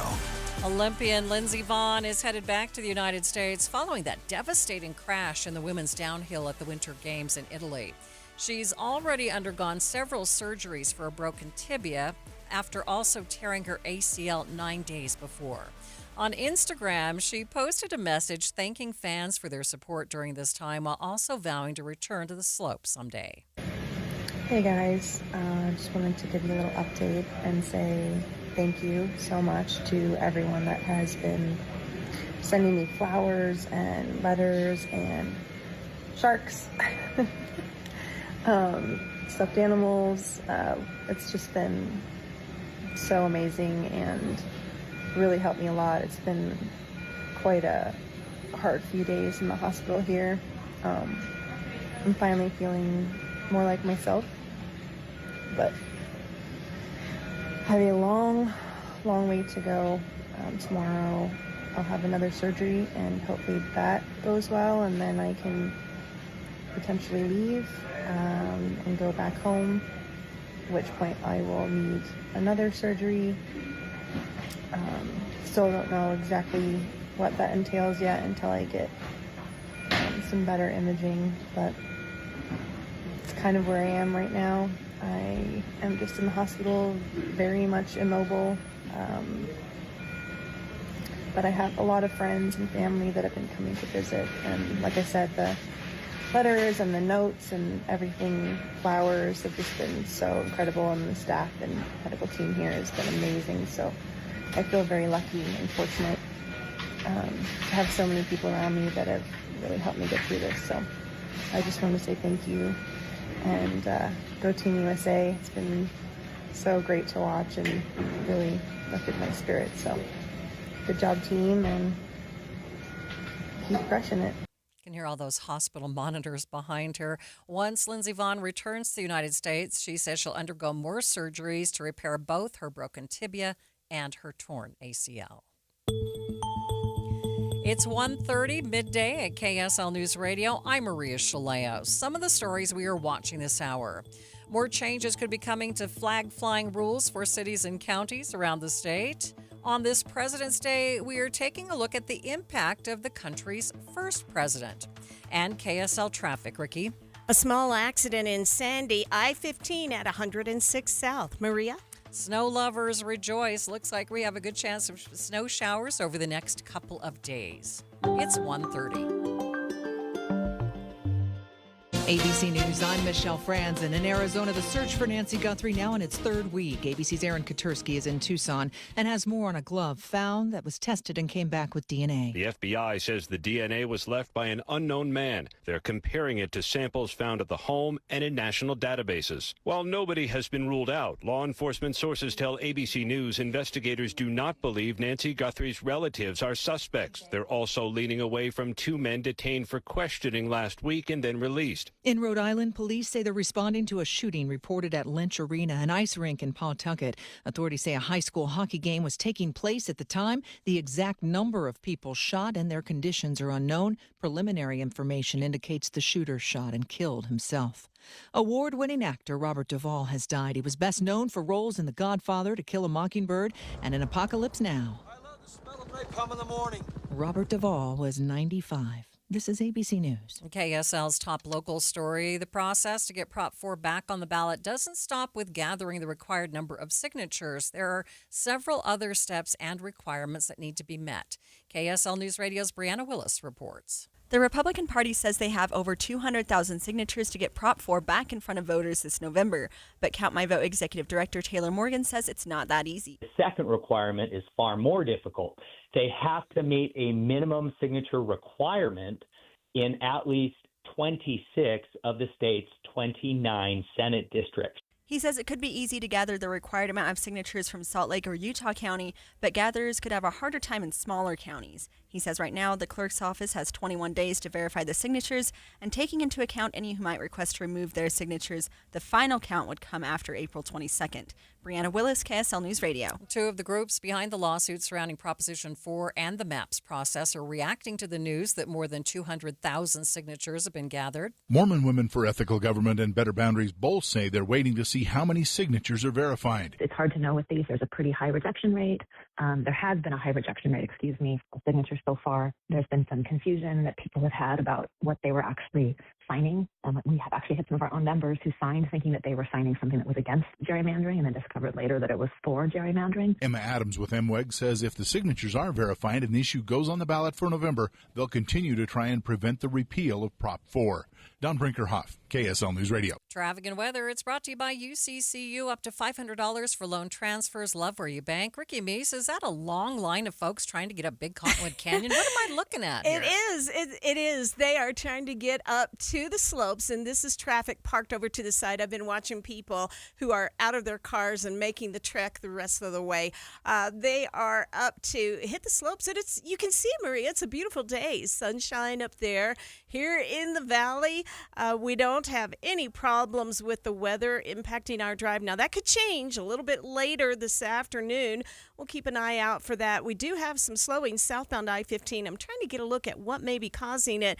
It's at the point of the mountain. It doesn't last long. We'll keep an eye on it and update you.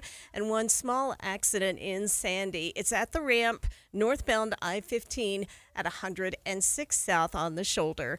Ricky Meese in the KSL Traffic Center. Not going to lie, I'm a little bit envious, Ricky. I am That's too. all there is to it. A high of 60 degrees today, a perfect day to be out in the mountains. Tomorrow, 90% chance of a rain-snow mix, a 100% chance of snow on Wednesday. 57 degrees at the KSL Common Spirit Health Studios. The sources where we get our news matters. When you listen to Utah's Morning News, we want you to feel the stories are important to you and trustworthy. This is Amanda Dixon. And I'm Andy Farnsworth. Join us weekday mornings on KSL News Radio. Getting help with plumbing repairs is easier than you think. All you have to do is call Any Hour Services or schedule an appointment at anyhourservices.com. No one helps more homeowners than Any Hour Services. Every day here in Utah, people turn to KSL News Radio for one simple reason: trust. Trust for our reporters, hosts, our coverage, and trust in the businesses heard right here. I've met so many of our listeners over the years, and they'll tell you KSL is part of their daily routine, in the car, at work, at home. And when they hear your business here, it carries the weight of that trust. It isn't just another ad. It's a recommendation coming from a reliable source. When you advertise on KSL News Radio, you reach a loyal, highly engaged audience who listens intentionally. They show up for breaking news, accurate information, and meaningful conversations. And because of that connection, they respond. And when you pair our on-air credibility with digital tools like display advertising, social media, streaming audio, search, geo-targeting, and retargeting, you get a full funnel strategy that works and reaches the right people at the right time.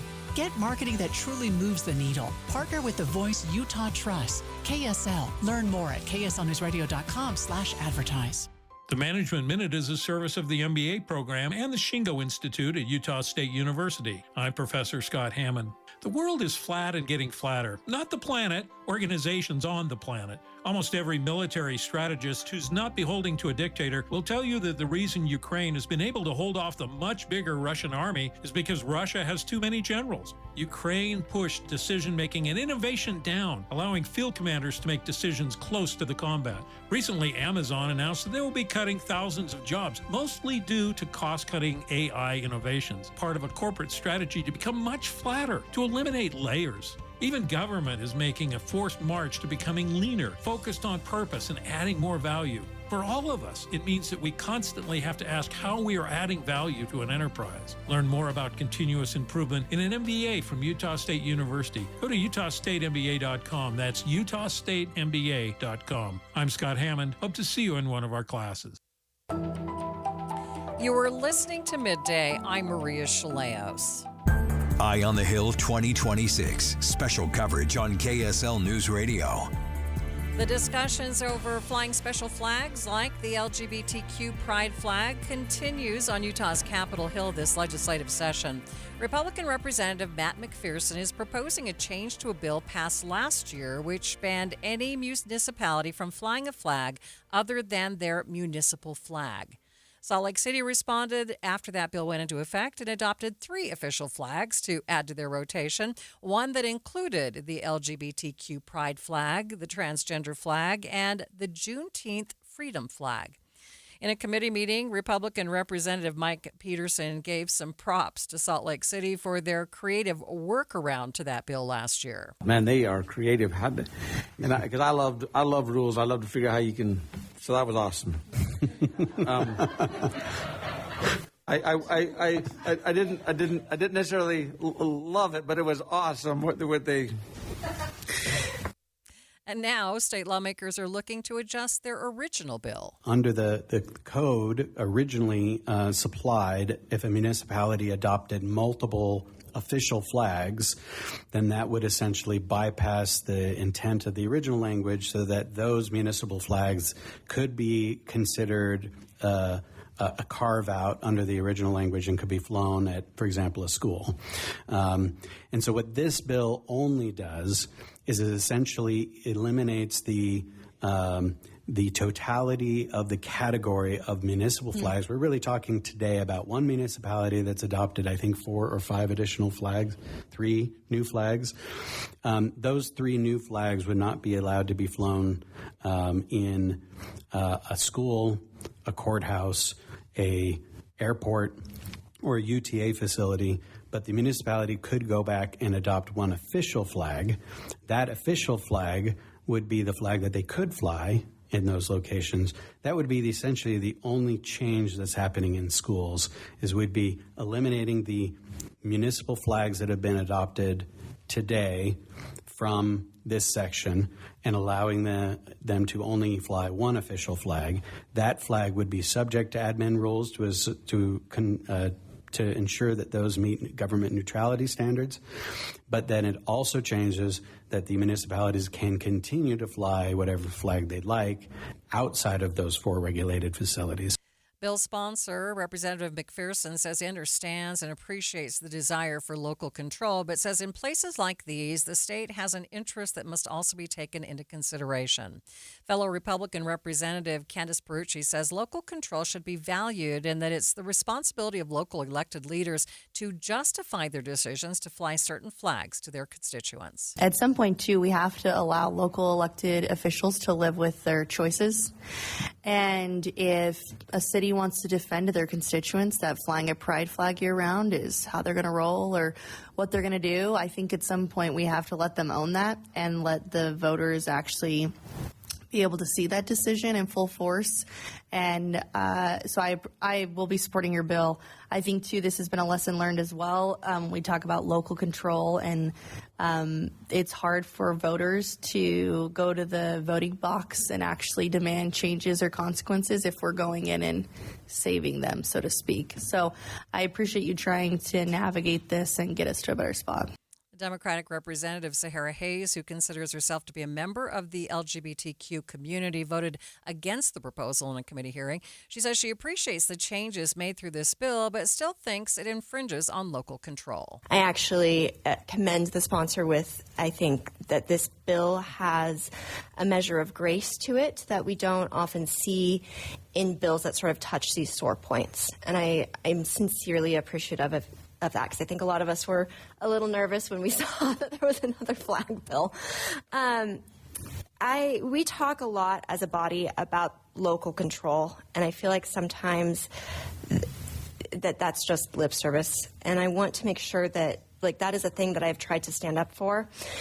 And I feel like saying, hey, you have to do a flag is individual to a municipality, and I trust municipalities to care for their constituents and represent them in the way that they see best, and to say, okay, we agree with that, but also run it up the flagpole to the state because we think we know better than you. That kind of gives me that vibe. So I'm a no on that for that reason. But again, I really do want to commend you for the tremendous work that you've done in taking a really hot button issue and pouring a glass of cold water all over it. So thank you. The bill passed out of House Government Operations Committee on an 8-3 vote along party lines.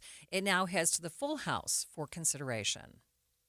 A new effort is underway to protect Utah skies from light pollution through a brand new license plate. Dark Sky Utah is partnering with the DMV to bring Utah roads some new plates. Justin Anderson from the Clark Planetarium says the initiative highlights the importance of Utah's dark skies, and he says he's excited about the new plates. I mean, this is not a program of Clark Planetarium, but Utah Dark Sky is heading up this initiative to have these new Utah Dark Sky license plates be introduced. So they feature a great view of Delicate Arch with a family looking up into the sky, the Big Dipper, It's really beautiful, and they're just now rolling out. So you can be among the first to apply and to hopefully get your hands on one of these. Utah is home to the most dark sky locations in the country, and Anderson tells KSL News Radio's Cameron Elliott it's important to keep it that way. Dark skies are incredibly important to anybody who has an interest in outer space.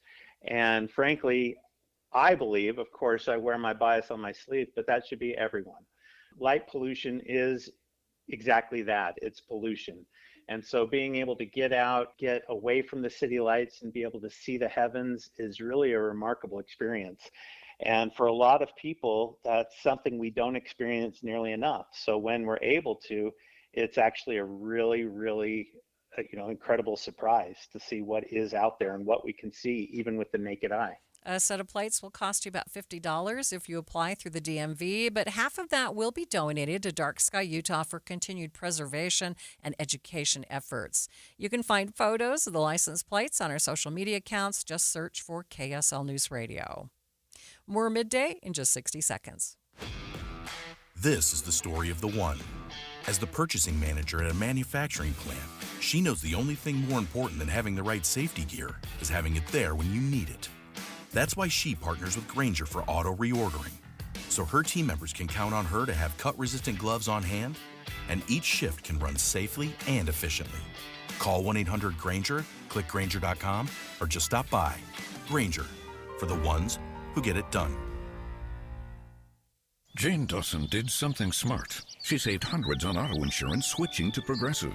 With the money she saved, she got herself a pricey bird feeder with an ultra-high-def camera. Should Jane have just bought a regular bird feeder? Yes. Is it hard for her to admire nature when the camera doubles as the bird's potty? Also, yes. But it's Jane's savings, and if she wants to spend her time watching the digestive habits of the white-breasted nuthatch, we say you go, girl. Switch and see if you could save with Progressive and treat yourself.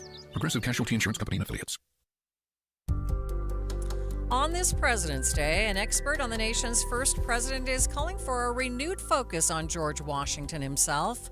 Author and media commentator Richard Battle says it's important to remember Washington so that we don't forget what makes America work. He tells me we've turned a specific, teachable story of courage and character into a generic long weekend. Well, that's exactly correct. In 1879, George Washington's birthday was first celebrated as a holiday, and it was celebrated every year after that. And we had a holiday for Abraham Lincoln on February 12th, Washington on February 22nd, until 1971. And during that period, they took several holidays and moved them to Mondays to create 3-day weekends, if you will. And they took Washington and Lincoln's birthday and combined them into a President's Day. And while they say they celebrate Washington's birthday, in reality, Washington is rarely, if ever, mentioned during that day. And to me, it's disrespectful, but it also diminishes his exceptionalism. And I think about a young kid, 4 or 5 years old, if you tried to celebrate their birthday on something other than their real birthday, they wouldn't appreciate it. And when you tell them you're celebrating the President Washington's birthday on a day other than their birthday, that makes them disrespect President Washington as well. So why should we remember Washington? Kind of give us give us the shortened version of why it's important that we do that. Well, he is the GOAT of all presidents. And it's amazing to me. His perseverance carried us through the revolution when otherwise we would have lost. In 1776, we were chased out of Brooklyn, chased out of Manhattan, chased all the way down through New Jersey into Pennsylvania. Half the Army's enlistments were up on New Year's Day, 1777. They didn't have enough food or clothing. It was cold. He knew if they didn't do something that the revolution would end right there. And that's where the audacious attack on Trenton the morning after Christmas, when they crossed the Delaware River in the snow and ice and won that fight, reestablished optimism. Then he could have been king. He could have been president for life. but yet he recognized the need to have refreshed leadership every generation, that no one should be king and you don't replace one king with another. So if protesters want to protest No King's Day, George Washington's birthday is that day. He was humble. He didn't seek political office. He wanted to go back to Mount Vernon and be a gentleman farmer, but he served and selflessly served and was a great example, humble, honorable, great character. And those are the qualities we should be teaching to our children and grandchildren, and making sure they know the people that came before us and how it's our responsibility to continue that. What would George Washington think of our nation's capital today, the situation, politics in our country? What do you think he would think of those things?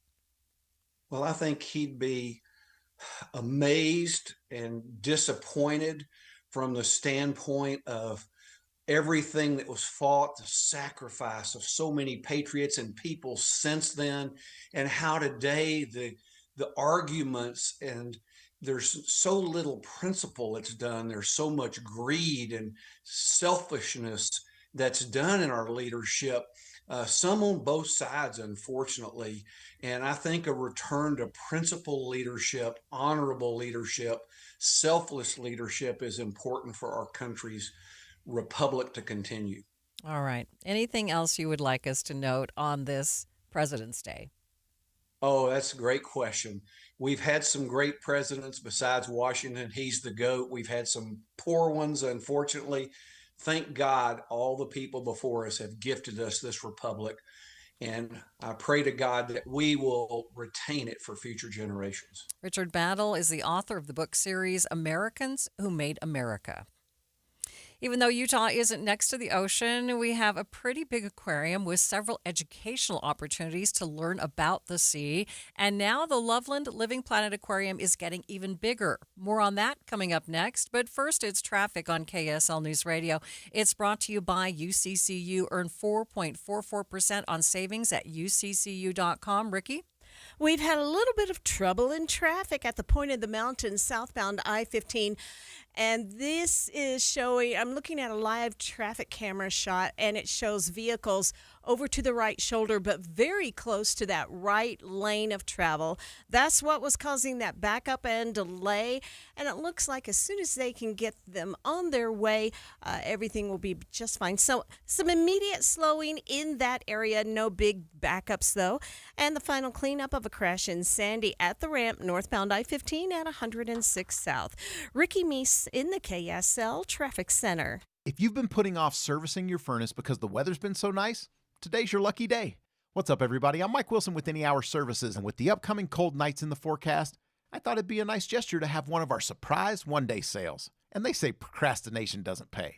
Normally, we charge $124 to tune up your furnace, but not today. If you call today, Monday, February 16th, and mention you heard this ad, we'll give you $105 off and tune up your furnace for only $19.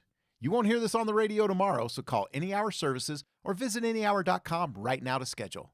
The older your furnace, the more important it is to maintain it. It's the least expensive way to extend its life and avoid unexpected breakdowns, and our technicians service all brands. Call Any Hour Services or visit anyhour.com right now to schedule. Look for the button that says Book Online and schedule your $19 furnace tune-up at anyhour.com. That's a $124 value for only $19, if you get a hold of us today. Google Any Hour Services or schedule online at anyhour.com. Sign up for KSL Text Alerts. Get breaking news and traffic updates by texting the word news to 57500. Want access to exclusive contests? Text contest to 57500. Jazz fans, text the word jazz for breaking jazz updates. And Cougar fans, text BYU to 57500 for the latest on the Cougars. Message and data rates may apply. A family office is a team built to handle the three biggest financial responsibilities a family faces: wealth management, tax strategy, and estate planning. Most firms only manage your investments and refer the rest out, hoping everyone stays aligned. At Trajan, we built something different. Your wealth, tax planning, and estate planning are handled together inside one firm under one roof. There's no guessing whether your CPA, advisor, and estate attorney are truly in sync, because our team works together every day on your behalf. When your financial life becomes more complex, your advice should become more coordinated, not more fragmented. One plan, one trusted team. Call Trajan today, 801-207-9900. That's 801-207-9900. Trajan Wealth, an SEC-registered investment advisor. Additional services through Trajan Estate and Trajan Tax. Additional disclosures and accreditation at TrajanWealth.com. Did you know your baby might need their first dental visit sooner than you think? Did you know your baby should visit the dentist after their first tooth appears or by their first birthday? Keep your family healthy. Your smile matters. Babies can get cavities as soon as they have teeth. Bad bacteria can be transferred to a baby's mouth through unwashed spoons or pacifiers. Pacifiers dipped in sugar or sweetened drinks can also cause cavities. Prevention begins by using a small, soft toothbrush and a little fluoride toothpaste. Grain of rice size ages 1 to 2 and a pea size ages 3 to 6. Practice with your baby before their first dental exam. A dental professional can give you the best advice to keep your baby healthy and smiling. If you don't have a dentist, visit YourSmileUtah.org for more information on community dental services. This message brought to you by Utah Oral Health Coalition, Utah Dental Association, University of Utah School of Dentistry, the Utah Department of Health and Human Services, and other Utah health partners. Remember, a healthy smile means a healthier life. Your smile matters. Hello, this is Joe Cordell of Cordell & Cordell. Cordell & Cordell is the largest family law firm in the country with over 35 years of helping clients navigate divorce. If you or someone you care about is facing a family law issue, let us set up a 1-hour Cordell Consult. The Cordell Consult is a meeting with a local attorney who will give you clear guidance about your options, whether it's a separation, a postnuptial agreement, divorce, or custody. Take the first step. Visit CordellCordell.com. That's CordellCordell.com. We are following breaking news here on Midday. I'm Maria Shilaos. A large police presence in Rhode Island right now following a deadly shooting at a skating rink. The mayor of Pawtucket says a young girl was killed, 4 others injured in a shooting at an ice rink during a high school hockey game. Mayor's office also says that the shooter was dead. Pawtucket is about 5 miles outside of Providence. Rhode Island Governor Dan McKee said on social media that he's monitoring the shooting and is in contact with law enforcement and local officials. We'll continue to watch this and bring you updates on air as we get them. Turning back to local news now. For being such a dry state located so far from the ocean, you might be surprised to learn that the Loveland Living Planet Aquarium in Draper is about to become the 5th largest aquarium in the country. This week, they'll officially open the new Learning Center, and Marketing Director James Jensen says it's a unique facility. Think of it as a multi-sectioned building that has a bunch of different purposes to it. So first and foremost, we have our education hub, which houses 14 state-of-the-art classrooms. Featured in those classrooms are 3 labs. One is dedicated to UVU and one is dedicated to USU and their new exciting marine biology program that they just rolled out. And it's awesome to think that we offer something like that, especially in a desert, a marine biology. It almost sounds like an oxymoron, but it's just an awesome opportunity to have that kind of accessibility here in Utah. The second space is the Mountain America Event Center. It's a 15,000 square foot massive venue with what we like to refer to as ocean view seats. There's a massive shark gallery in there featuring our brand new zebra shark. She is an amazing creature. If you have an opportunity, I highly, highly suggest coming through and getting a tour. That new event center has state-of-the-art lighting, projection mapping, 360 degrees around the room, and then it features a pre-function area that you can use for staging events that's made to mirror the Utah mountainous landscape that we have here in Utah. And then obviously the feature of the new building is the Asian cloud forest, the Ford Expedition Asia. That's where you can go to see our new clouded leopards. Our Komodo dragon moved from legacy Ford Expedition Asia over there. Our Asian small clawed otters, our brand new tree kangaroo. There's a bananas amount of exotic fish over there. We have 2 new benturong, coconut crabs. I mean, we have insects like the Asian forest scorpion that just went in over there. It's just a bunch of stuff that, you don't otherwise get to see in your day-to-day. And it's to help break people of, the scroll that we find ourselves in. zebra shark, clouded leopards, coconut crabs. Jensen tells KSL News Radio's McKenna Rodriguez the story behind the aquarium's growth is remarkable on a number of levels. It's awesome to see and be a part of a brand that has a story that literally started in the back of a van. It's like the truest form of the American dream. And to see it grow into the size that it is, and just being able to be a part of every initiative here, from Shark Week to Lantern Festival, and just to hear the families say this is our new yearly tradition to either come back to Lantern Festival or to come out for Shark Week, or to see the average guest get to as attached to the animals as they are, on almost like a first name basis with the animals. It's just a really cool and unique opportunity to see that firsthand. James Jensen is the marketing director for the Living Planet Aquarium. The new center adds 120,000 square feet to the aquarium. Temperatures in northern Europe have been so cold that citizens of Estonia can now drive across a 12-mile stretch of frozen sea linking the country's two main islands. The so-called Ice Road connects the Baltic Sea and the Gulf of Riga, and when it officially opened on Sunday, there was a line of cars waiting to use it. It's winter, lots of ice. Sea level is low and it's hard to cross the sea by ferry. The ice road is something that is part of our culture. We are people who have been living next to sea in generations and generations. In the summertime they swim and use boats, and in winter time it's on their blood that you also go to the sea, but you have to use the ice to be on it. The mayor of Huma tells the Associated Press the residents of this small island travel to the larger island for shopping, a cup of coffee, or to drop off kids at school.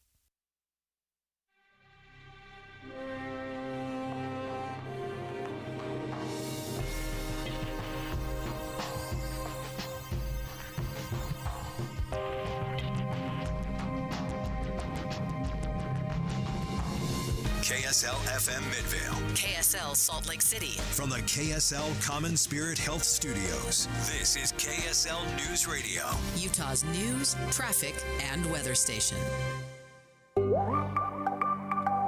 More than 200,000 signatures now turned in for an effort to repeal Proposition 4.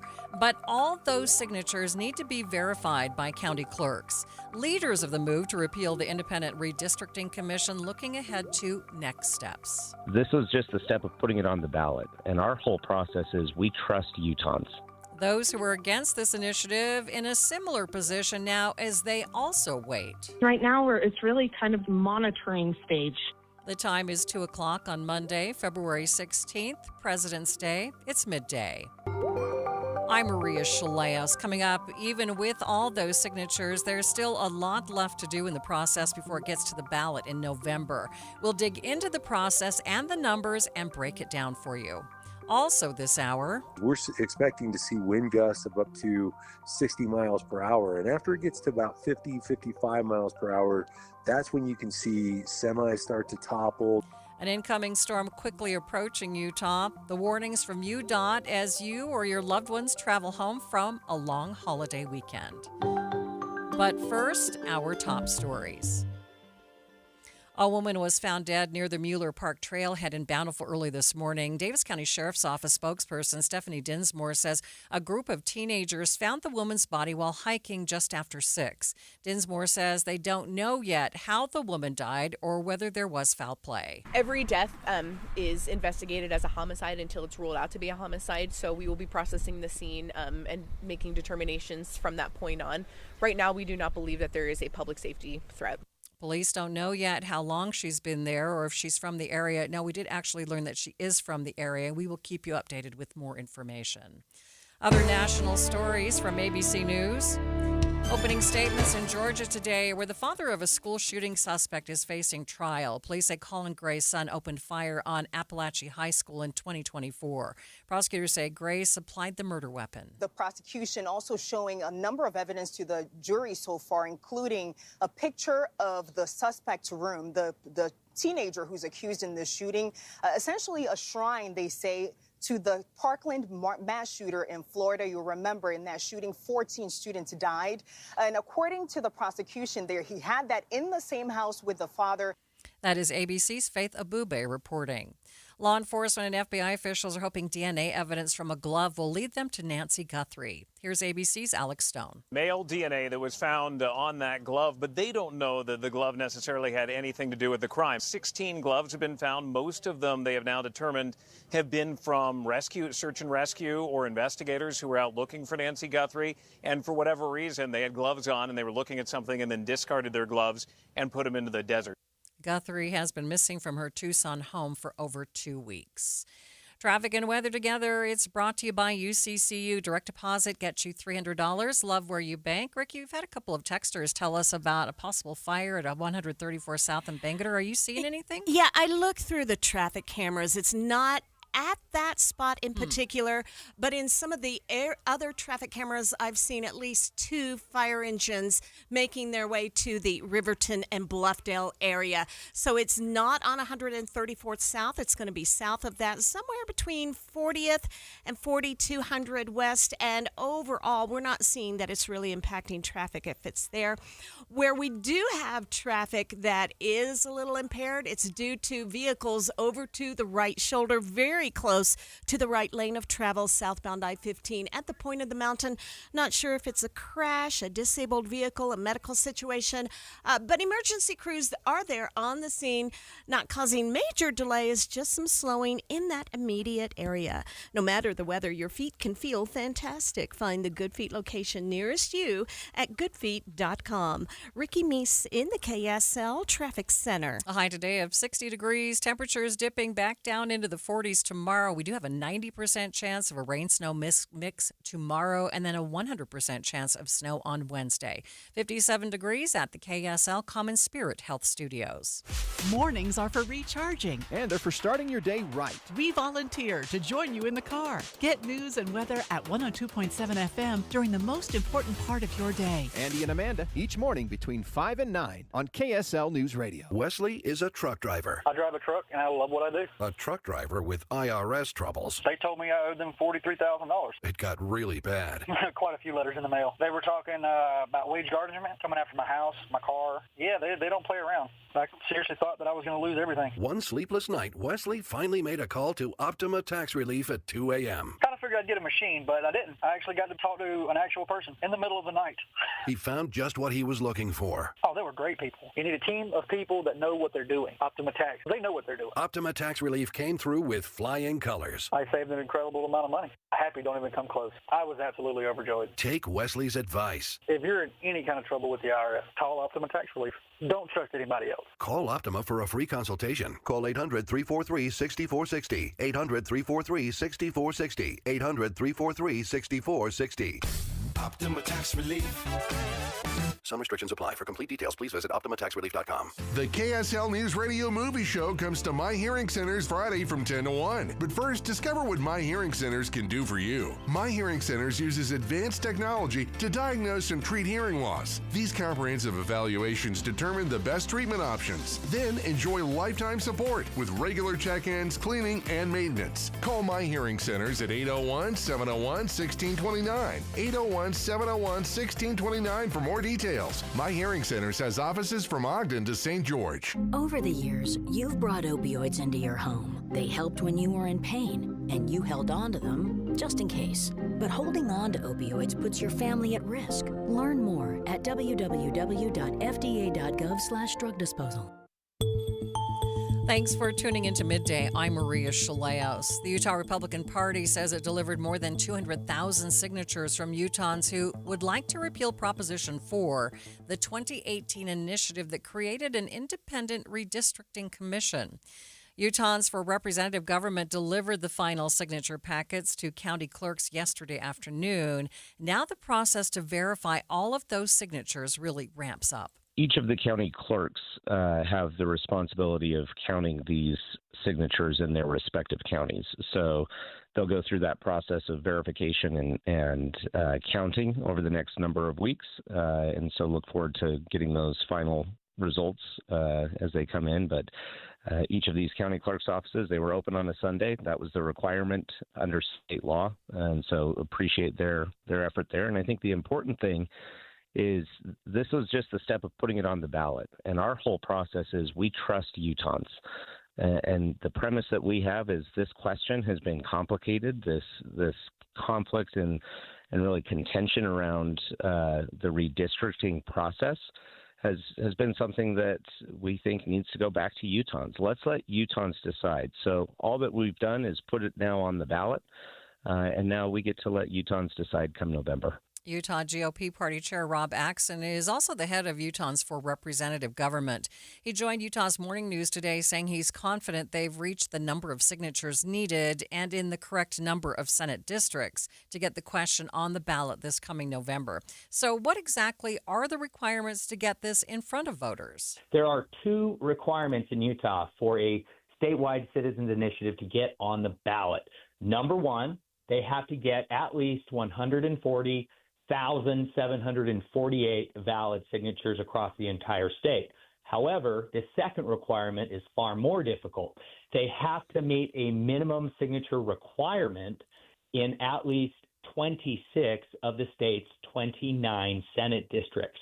It might be easy to gather a ton of signatures along the Wasatch Front in Davis, Weber, Salt Lake, and Utah counties, but trying to collect those signatures in Wayne, Garfield, Kane County is an entirely different matter.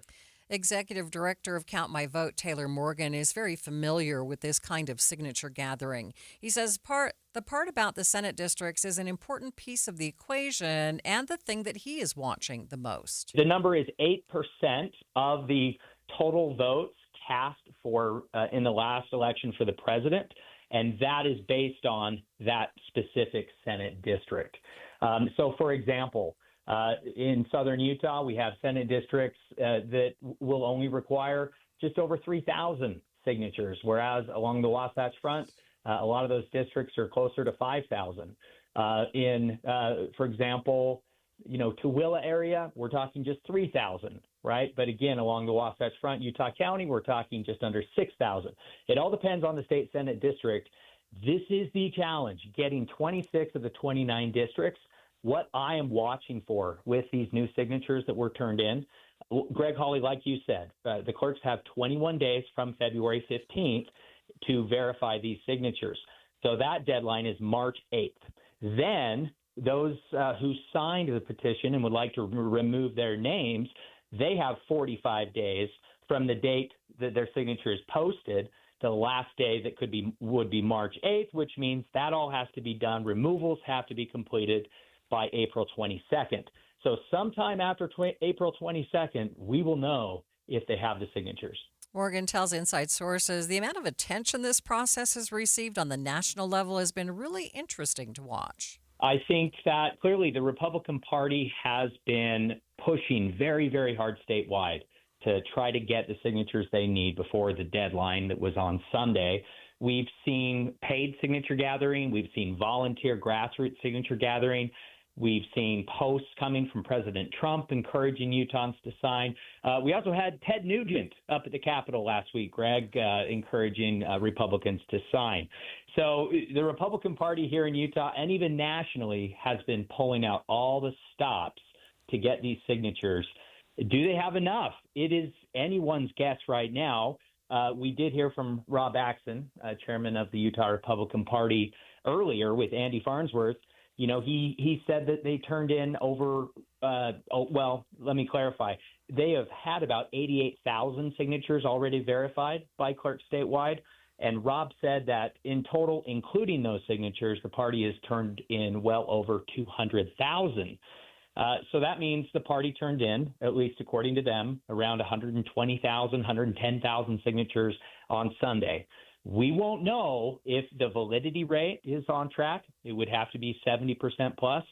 Really, the key here is the distribution across the Senate districts. Right now, they only have 4 districts. They have to get at least 26. So they have a long ways to go just in terms of the Senate district distribution. Axon admits that the signature gathering drive had pushed for an extension from the courts, but he says that was just part of the overall process. It was another safeguard. He says in the end, they didn't need the extension. No, yeah, we had the signatures. There was two things, and that was more an expression of needing to raise some key questions and key concerns that we had with the process. And so you have to do that through court filings. We didn't anticipate that extension of 2 days was going to be granted, but we needed to raise those questions nonetheless. There was also a question in state law and in custom and various other deadlines. When they fall on a Sunday, it usually goes to the next business day. Well, today's a federal holiday, so the next business day would be Tuesday. So we were also just kind of raising the question of extending it to those 2 days to reflect what has been done in the past. But we always anticipated that there was a more likely scenario where they would say it was the 15th. So we built towards that, and we ran through the finish line. While county clerks verify all the signatures submitted, those opposed to the move remind voters that if they signed the initiative but have since changed their mind, they are allowed to remove their signature up to 45 days after when they signed. KSL has done several stories on people asking to get their signature removed, and you can learn more at ksl.com. Stay with us. In just 60 seconds, we'll hear from those who are opposed to the signature gathering drive to get their takes on this new development. We'll admit, we've already thrown in the towel on the New Year's resolution. Yeah, and we made it through dry January. But one healthy new habit we're sticking with is Active Liver from New Nordic. Did you know your liver works around the clock processing food, sugar, alcohol, and everyday toxins? All things that can really impact your health. That's why daily support matters. Active Liver is designed to help protect normal liver function and support your body's natural detox process. With trusted ingredients like milk thistle, turmeric, and artichoke extract, it's gentle enough to take all year long. No harsh cleanses, no extreme detoxes, just simple daily liver support. We really feel the difference. Yup, more energy and the peace of mind knowing we can enjoy the good things in life while giving our liver the love it needs. Active Liver is available online at Amazon or NewNordicUSA.com. Or you can find it in stores at CVS, Meijer Grocery, Wegmans, and now Active Liver is available at your local GNC. Two of the groups behind the lawsuit surrounding Proposition 4 and the entire MAPS process now reacting to the news that more than 200,000 signatures have been gathered and submitted.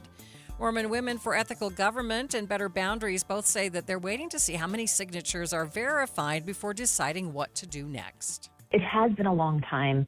I mean, as an institution, we are so committed to this because it gets at the heart of who holds power. And the Utah Constitution specifically, lets us know that the people have the power. We have the power to alter and reform our government.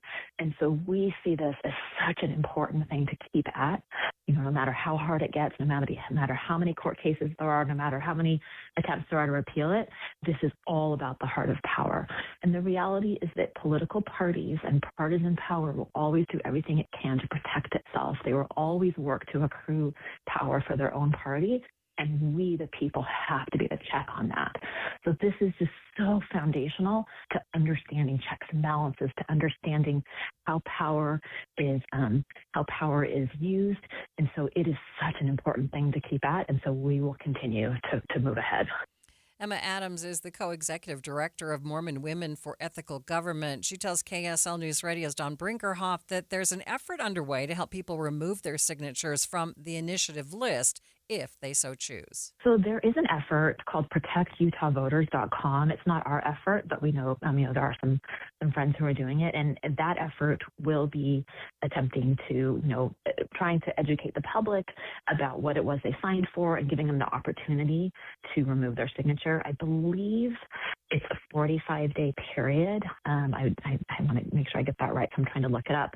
But there is a period of time after this deadline of signature submission where people can pull their signatures off, can request that it be pulled off. So that is something that some other groups are working on. This is not the first attempt to repeal Prop 4. So we are involved in the litigation that effort that has been ongoing for the past couple of years and are continuing to be plaintiffs in that state litigation and then interveners in the federal litigation. So that's been our main focus as an organization, is that repeal of Prop 4 attempt. We've been working on trying to, trying to uphold Prop 4 in that way.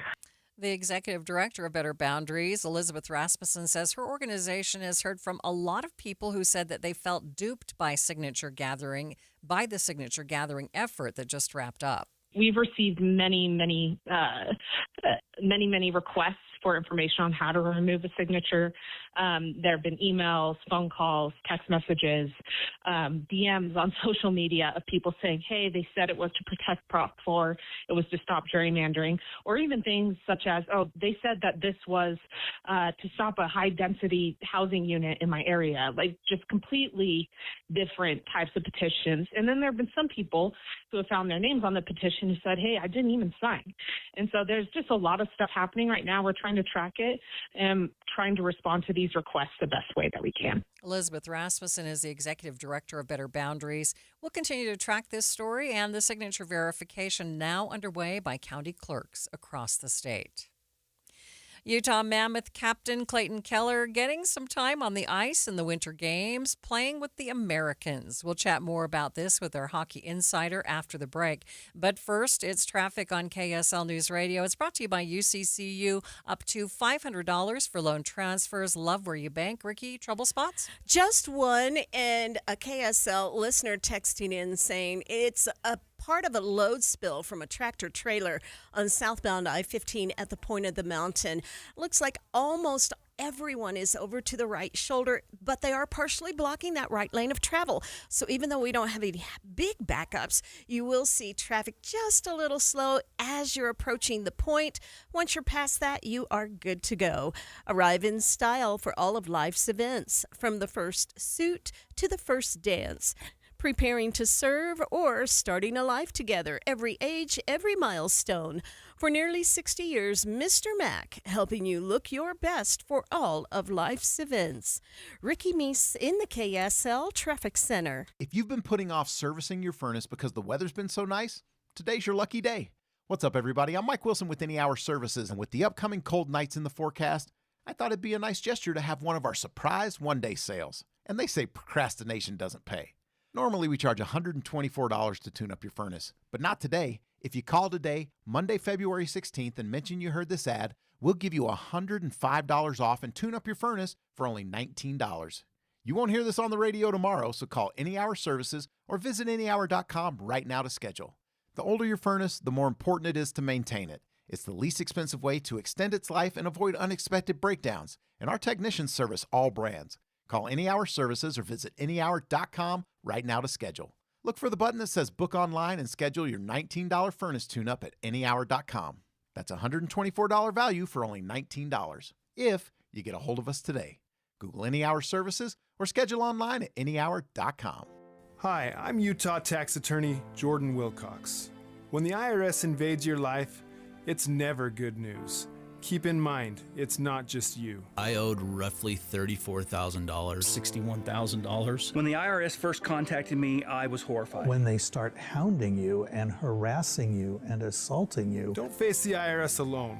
With everything in your life at stake, don't trust just anyone. From what I got told was being done in a matter of 2 years, he had done in a matter of like 48 hours. It's a great thing to have the IRS off your back. We have reduced our tax liability by over $42,000. Once I signed on with Jordan, I never talked to the IRS again. It changed our lives. You need someone to fight for you. Visit endtaxworry.com and get relief today. Let's solve your tax problems now. Visit endtaxworry.com. That's endtaxworry.com. Are you looking to upgrade your home this year? Advanced Window Products is your local window and door manufacturer that sells direct to the public. That's right, celebrating 40 years serving Utah since 1986. And right now, it's the New Year, New Window Sale. Get $2,500 off when you buy 10 windows or more. Our windows are made right here in Salt Lake City. Sales and installation are all in-house, meaning no middleman markups. You get the most affordable, high-quality custom windows in the state. We build it, we install it, and we guarantee it for life. Every window comes with a lifetime warranty. Labor, glass, and parts included. Serviced by our local team, and the warranty is transferable to the next homeowner. Financing is available too. Save now, pay later, with payments as low as $150 a month. Buy local and support the local economy. Don't wait. Buy 10 windows or more and get $2,500 off. Beat the rush and call today. Call us at 801-850-9100. That's 801-850-9100.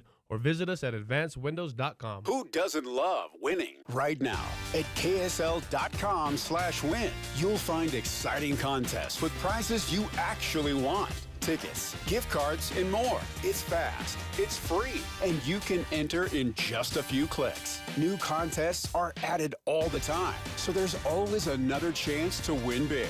Don't miss out. Visit ksl.com/win today and enter to win. That's ksl.com/win. You are listening to Midday. I'm Maria Shilaos. The 2026 Winter Games on KSL News Radio. Team USA is crushing it on the ice during the Winter Games in Milan Cortina. Both the men and the women are in good position to win the gold in hockey. Utah Mammoth insider Cole Bagley has been following the Utah players at the games, and he joined me to, first of all, talk about Mammoth captain Clayton Keller, who got some time on the ice with Team USA. Yeah, I mean, just an Olympic dream realized yesterday for Utah's captain as he made his Olympic debut with Team USA. You could see just what it meant to him. Pregame, the United States has taken a group photo with the guys who were rostered, and he had the biggest smile on his face, which kind of, tipped the hat to, hey, he might be playing in this game. And then, of course, Sam Farnsworth, our TV anchor at KSL, made the announcement that Keller would be playing, and then was actually able to talk to Keller post-game. And, he played his tail off. He didn't record any points against Germany yesterday, but he played a very impactful game. He won a lot of battles. He was, he had a really strong net front presence, which actually eventually led to a goal from one of his line mates, Tage Thompson, who blasted one from deep and it went in the back of the net. So, this job is a lot of fun. It's great to watch hockey, but it's really special when you see these guys, work so hard and accomplish, their goals and dreams. Yeah. So, and the Team USA is doing pretty phenomenally. Yeah, the men, both the men and women are performing incredibly well. The women are, about to qualify for the gold medal game. We'll see who their opponent ends up being. Likely, my guess is that it'll be USA against Canada in the women's final, but they have just dominated everybody. I think they've only given up one goal, and they've scored more than 25. So it is just dominant hockey from the women. And the men aren't too far behind. They won Group C by defeating Germany yesterday, and they will await the winner of, I believe, Denmark and Sweden. They'll play the winner of that game on Wednesday. So, yeah, everything's looking good. And, in conversations that I had with Keller before he headed to the Olympics, I asked him, what's the mindset for this team? And he said it's gold or bust. And I would argue that, it's probably that's the mindset for both the men and women. So they're well on their way to accomplishing the goal that they've set out. You mentioned how hard he did play in that meet. So how much would you say how much of a difference did he make in helping them win? Yeah. So for Keller, he actually played, I think, the fewest minutes on the team, but he rotated in on a line, the third line with Dylan Larkin and Tage Thompson that had otherwise been fairly quiet. He rotated in for Kyle Connor, who came out, so Keller took his spot. And there was a lot more energy on that line. There was a lot more urgency. Keller is a very, very good facilitator. That's probably what he does best in the National Hockey League. He's one of the elite maestros in the NHL, and that was on full display at the Olympics. He was confident on the puck.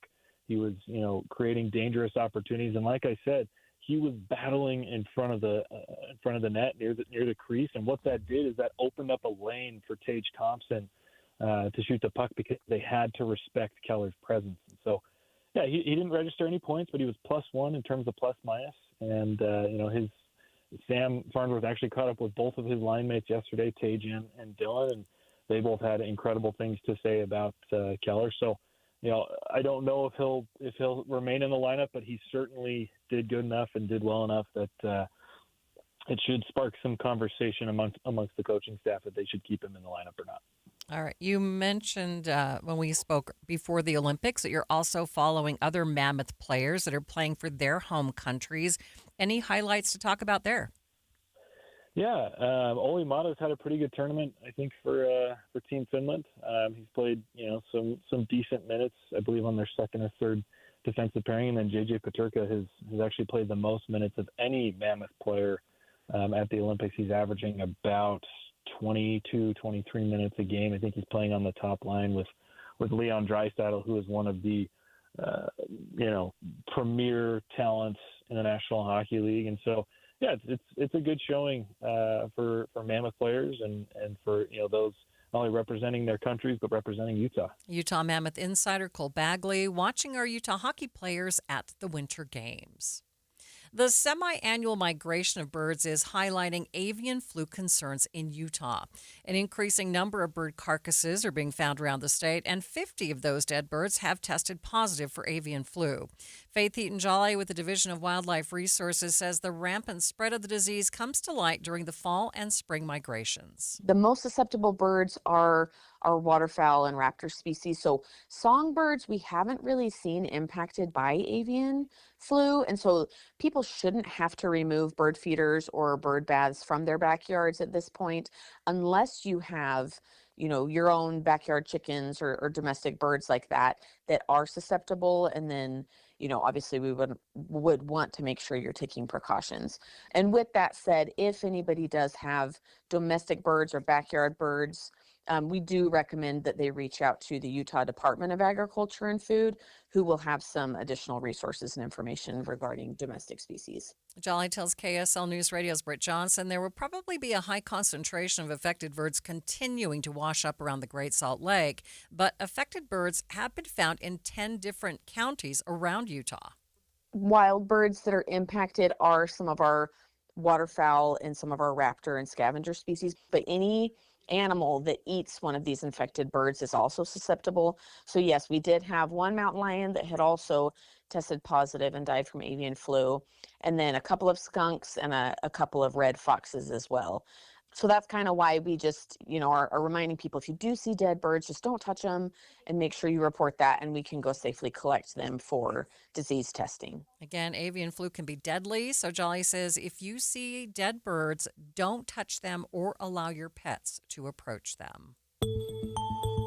It's 2:30 midday at KSL News Radio. I'm Maria Shilaos. Some of the stories we are watching this hour. The Guthrie family, including siblings and spouses, now cleared in the disappearance of Nancy Guthrie. An incoming storm blowing into Utah this hour. We'll get an update on the weather in just a few minutes. And KSL traffic, Ricky. Crews still clearing a crash on I-15 in Sandy. Maria? And I just will tell you the temperature is going to drop big time tomorrow since we do have some showers headed our way. Today's high is going to be 60, but tomorrow we're going to be down into the 40s, down into the 30s on Thursday. It's 2:30. ABC News, I'm Michelle Franzen. In Arizona, authorities are still waiting on forensic results from a database after revealing a glove found not far from Nancy Guthrie's home contained DNA of an unknown man. ABC's Alex Stone is in Tucson and also says the sheriff's department is pushing back on claims the Guthrie family is facing scrutiny in the 84-year-old's disappearance. We got a statement from the sheriff here in Pima County saying, to be clear, the Guthrie family, to include all siblings and spouses, have been cleared as possible suspects in this case. The family has been nothing but cooperative and gracious, and they are victims in this case. In addition to the backpack, the Pima County Sheriff says it's possible the suspect may have purchased the clothing he's seen wearing on the doorbell video at Walmart. In Rhode Island, police responding today to a shooting at Lynch Arena, an ice rink in Pawtucket. Authorities say a high school hockey game was taking place at the time.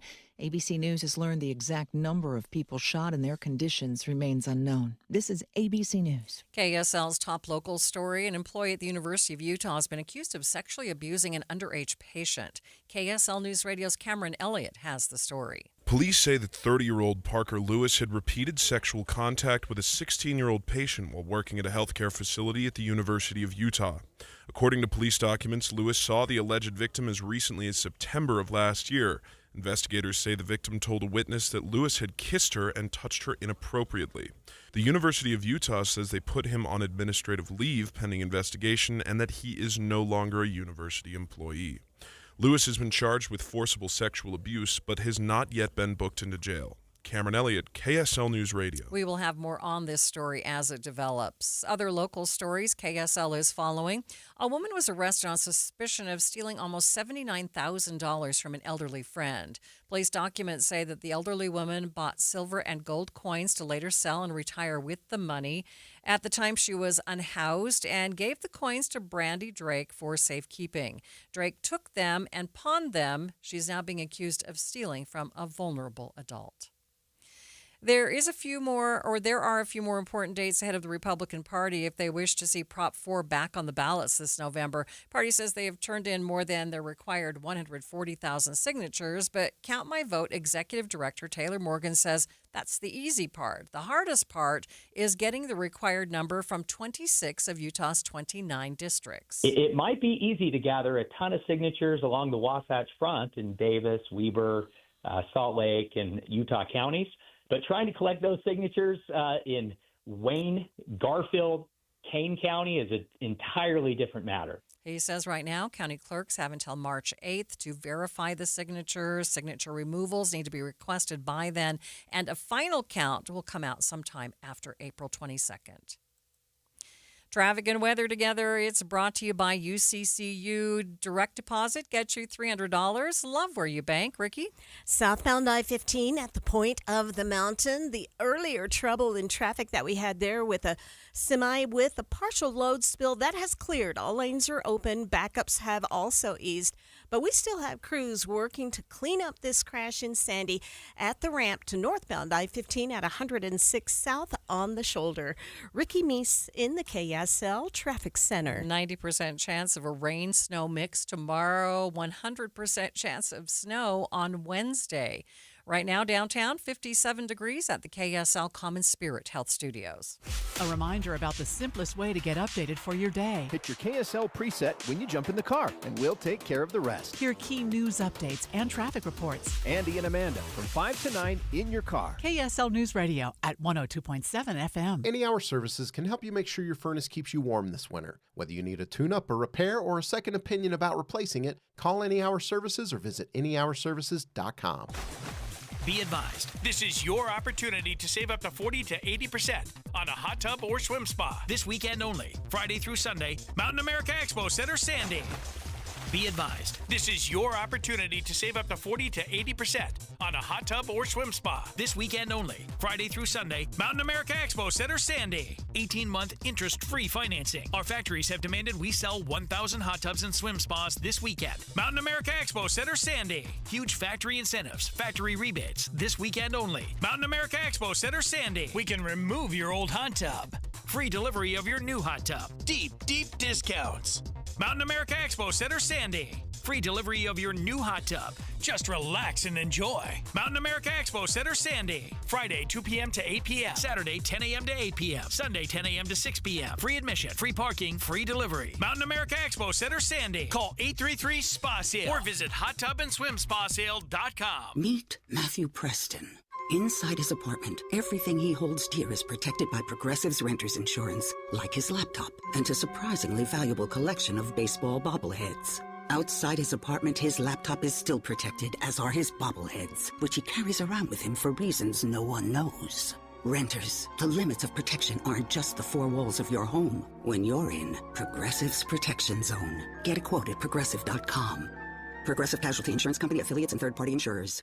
Why choose a Sleep Number smart bed? Can I make my site softer? Can I make my site firmer? Can we sleep cooler? Sleep Number does that. Cools up to 8 times faster and lets you choose your ideal comfort on either side, your Sleep Number setting. Enjoy personalized comfort for better sleep night after night. And now, during our President's Day sale, take 50% off our limited edition bed, plus free premium delivery with any bed and base. Ends Monday. Only at a Sleep Number store or sleepnumber.com. You were listening to Midday. I'm Maria Shilaos. After a long, dry, rather warm winter, things may finally be changing. Rain in the forecast late tonight with chances for snow hitting the valley floors later this week. Ahead of the storm, high winds across the region. UDOT says now is the time to prepare. Even though we're just seeing rain down here in the valleys, we will see snow in the mountain areas, those higher elevations. So if you're traveling in Big and Little Cottonwood Canyon, Parleys, down through Cove Fort on I-15, it's a big travel day today with President's Day. But just be prepared. And then also, wind is going to be a major factor tonight. Out in the West Desert, there's a chance we could see some high-profile vehicle restrictions because we're expecting to see wind gusts of up to 60 miles per hour. And after it gets to about 50, 55 miles per hour, that's when you can see semis start to topple, those campers, if people are taking those road trips. Just be prepared and check the advisories before you leave, especially in the West Desert, but really all across the state, we're going to see high winds today. John Gleason with UDOT there. He tells KSL News Radio's Britt Johnson, if you're planning on driving through mountains or passes throughout the state, maybe you're coming back home after a long weekend away, you should expect to see more dangerous driving conditions. I think the thing for today, a lot of people had a 3, even 4-day weekend. And so, there's going to be folks that are traveling back today. Just make sure that you're prepared, especially as you're heading into those higher elevations later on this afternoon.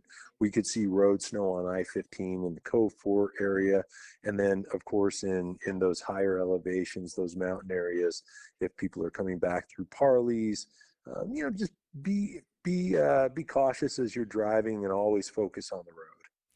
Stick with KSL News Radio throughout the afternoon, evening, and into tomorrow as our traffic team tracks the effects of the storm on the roads. Updates every 10 minutes on the 9s during Jeff Kaplan's afternoon news and on Utah's morning news.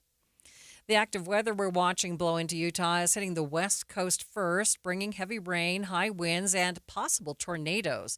In fact, some parts of Southern California near Los Angeles are already under evacuation orders. More from ABC News meteorologist Jeff Smith. The rainfall will become a little bit more scattered in nature overnight tonight. It tapers off a bit into early tomorrow morning. This pattern reloads with another storm coming into Northern California, Central California, including the San Francisco Bay Area into tomorrow morning. And then that slides right down the coast toward, Los Angeles and Southern California as we head into tomorrow night. So it'll be a very rainy Tuesday night with more flooding potential there. All right, we can certainly use the moisture, but does it have to come all at once? The 2026 Winter Games on Middays with Maria, live from Milan. Brought to you by America First Credit Union. Less than 1 week to go until the Winter Games in Italy wrap up. Let's get a check on the medals right now. The Americans are in third place for gold medals. They have 6. In total, the United States has 19 medals right now. Let's now go to our team on the ground there, and I'm joined by KSL 5 TV's Deanie Wimmer, who is live in Milan. Oh, my goodness. Time certainly flies, Deanie. We didn't get to check in with you all weekend, so tell us what you've been up to. I know. We've been following a lot of our Utah athletes. We started today, for instance, at the speed skating rink with our short track speed skater, Kristen Santos Griswold. And we were there as she was disappointed. She did not qualify for the following races after her qualifier. And so we talked to her a little bit about the disappointment of that. We ended the day in kind of a unique thing.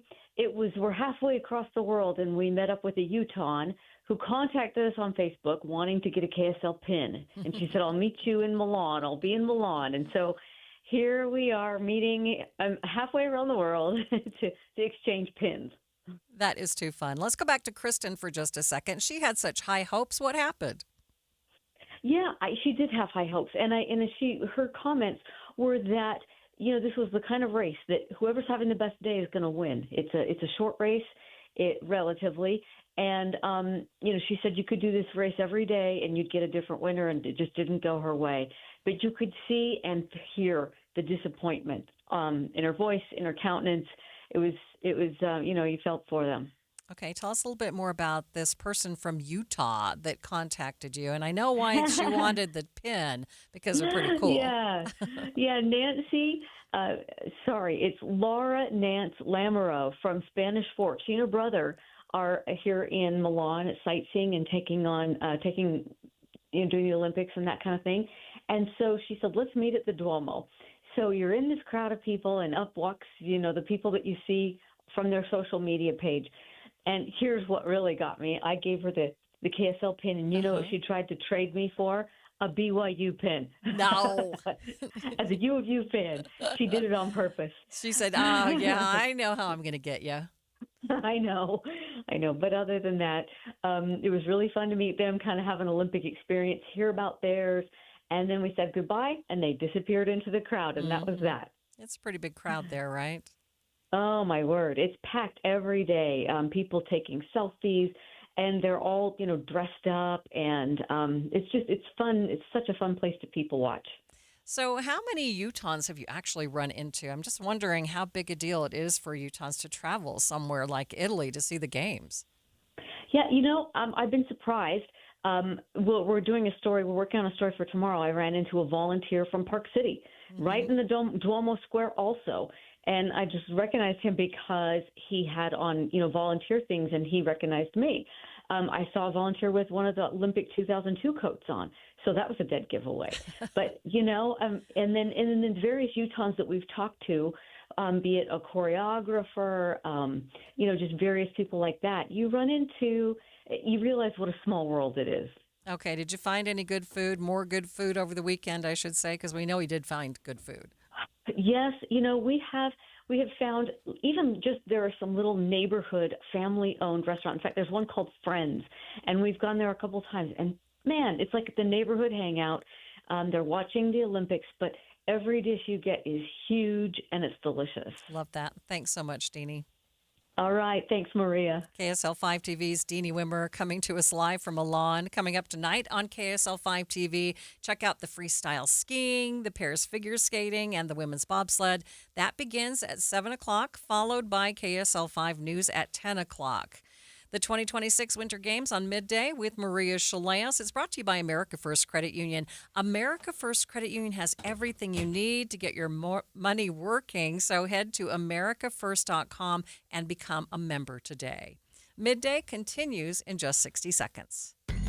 Alpine Home Medical, we bring wellness home. Hey folks, it's Jay Broadbent here with Alpine Home Medical, celebrating 28 years of keeping Utah and Idaho comfortable and at home. Back in '97, I started with a truck, a dream, and a lot more hair. Today, we've got 11 stores from Idaho Falls to St. George.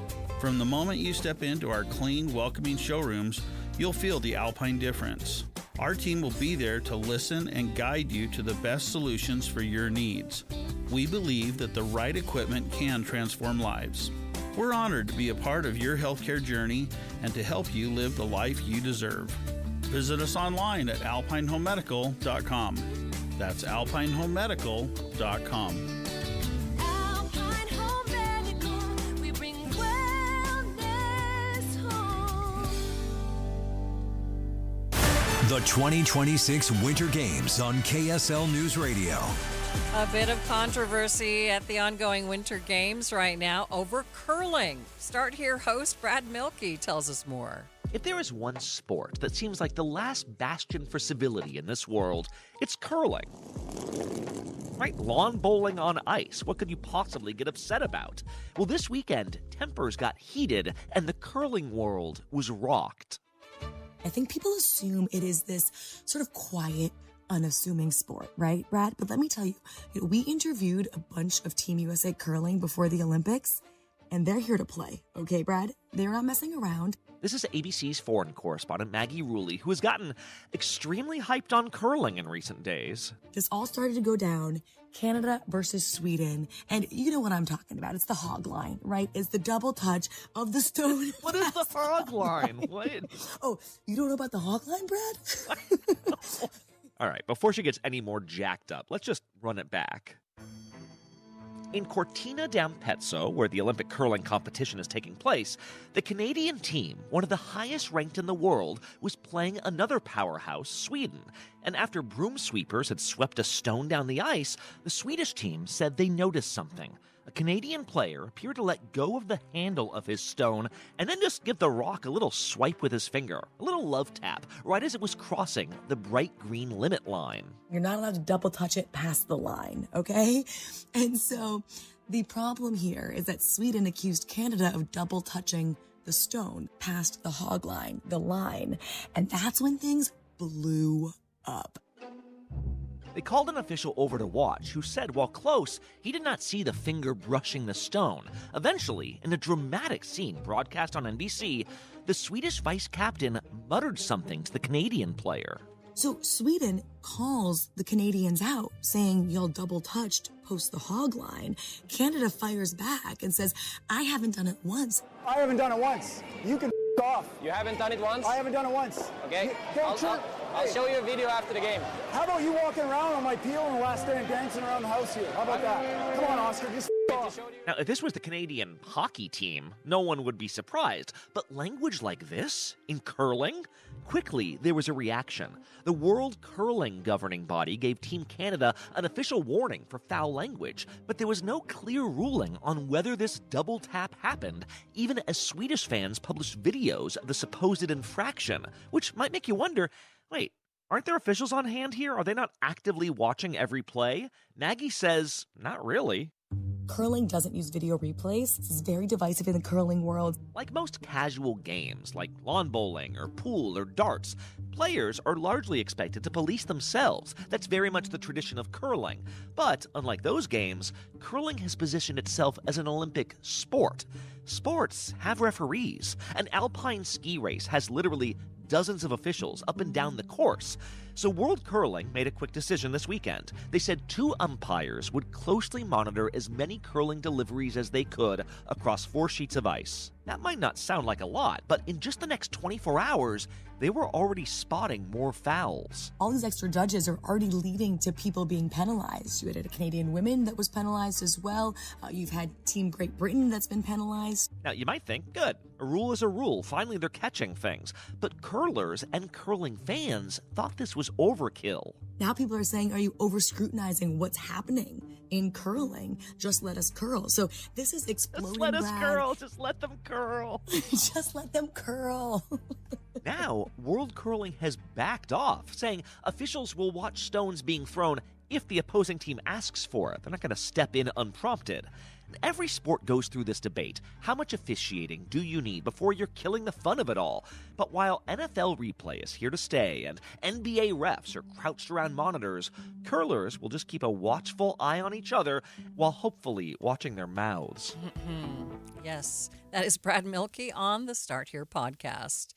If you have some old cologne or perfume hanging around, it might be worth a pretty penny. Why?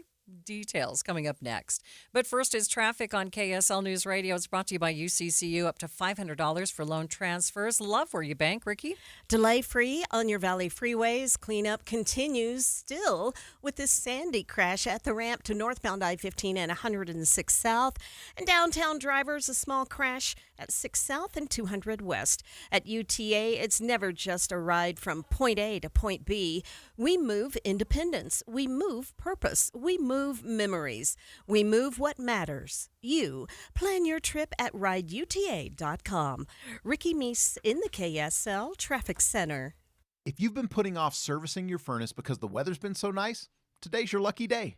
What's up, everybody? I'm Mike Wilson with Any Hour Services, and with the upcoming cold nights in the forecast, I thought it'd be a nice gesture to have one of our surprise one-day sales. And they say procrastination doesn't pay. Normally, we charge $124 to tune up your furnace, but not today. If you call today, Monday, February 16th, and mention you heard this ad, we'll give you $105 off and tune up your furnace for only $19. You won't hear this on the radio tomorrow, so call Any Hour Services or visit anyhour.com right now to schedule. The older your furnace, the more important it is to maintain it. It's the least expensive way to extend its life and avoid unexpected breakdowns, and our technicians service all brands. Call Any Hour Services or visit anyhour.com right now to schedule. Look for the button that says Book Online and schedule your $19 furnace tune-up at anyhour.com. That's a $124 value for only $19, if you get a hold of us today. Google Any Hour Services or schedule online at anyhour.com. When Team USA is on, you can almost see the moment a kid starts believing they could be next. Now, while Xfinity can't guarantee that, they can guarantee something just as important, that your internet price won't change for 5 years. No contracts or commitments, so while your kid is ordering gear online, streaming highlight reels, or video chatting, your Xfinity internet price won't budge. And who knows, by the time the next Olympic Winter Games roll around, your kid could be getting fitted for their very own Team USA uniform. And guess what? You'll still be paying the same price for reliable Wi-Fi. And there's even more to enjoy with the Xfinity Gold Medal Celebration. Now through February 22nd, get their best price on gig Wi-Fi for 5 years guaranteed. Just $50 a month, plus get Peacock Premium included for 2 years. That's a $10.99 monthly value. Xfinity. Imagine that. Proud partner of Team USA. Restrictions apply. Requires paperless billing and auto pay with stored bank account. Taxes and fees extra. Actual speeds vary. One Kind Act a Day is a program from the Semnani Family Foundation. One Kind Act a Day seeks to create kinder communities by inspiring daily acts of deliberate kindness. Their work includes programs in schools, businesses, communities, faith groups, and prisons where they help enhance the culture of kindness and increase a sense of community. The world always needs more kindness. No matter what our background or beliefs are, kindness towards others and ourselves is something that everyone can get behind. Kindness can be big or small, but the ripple effect can reach out in ways that we don't even realize. Wouldn't life be better if we were all a little more kind? You can do your part by starting today.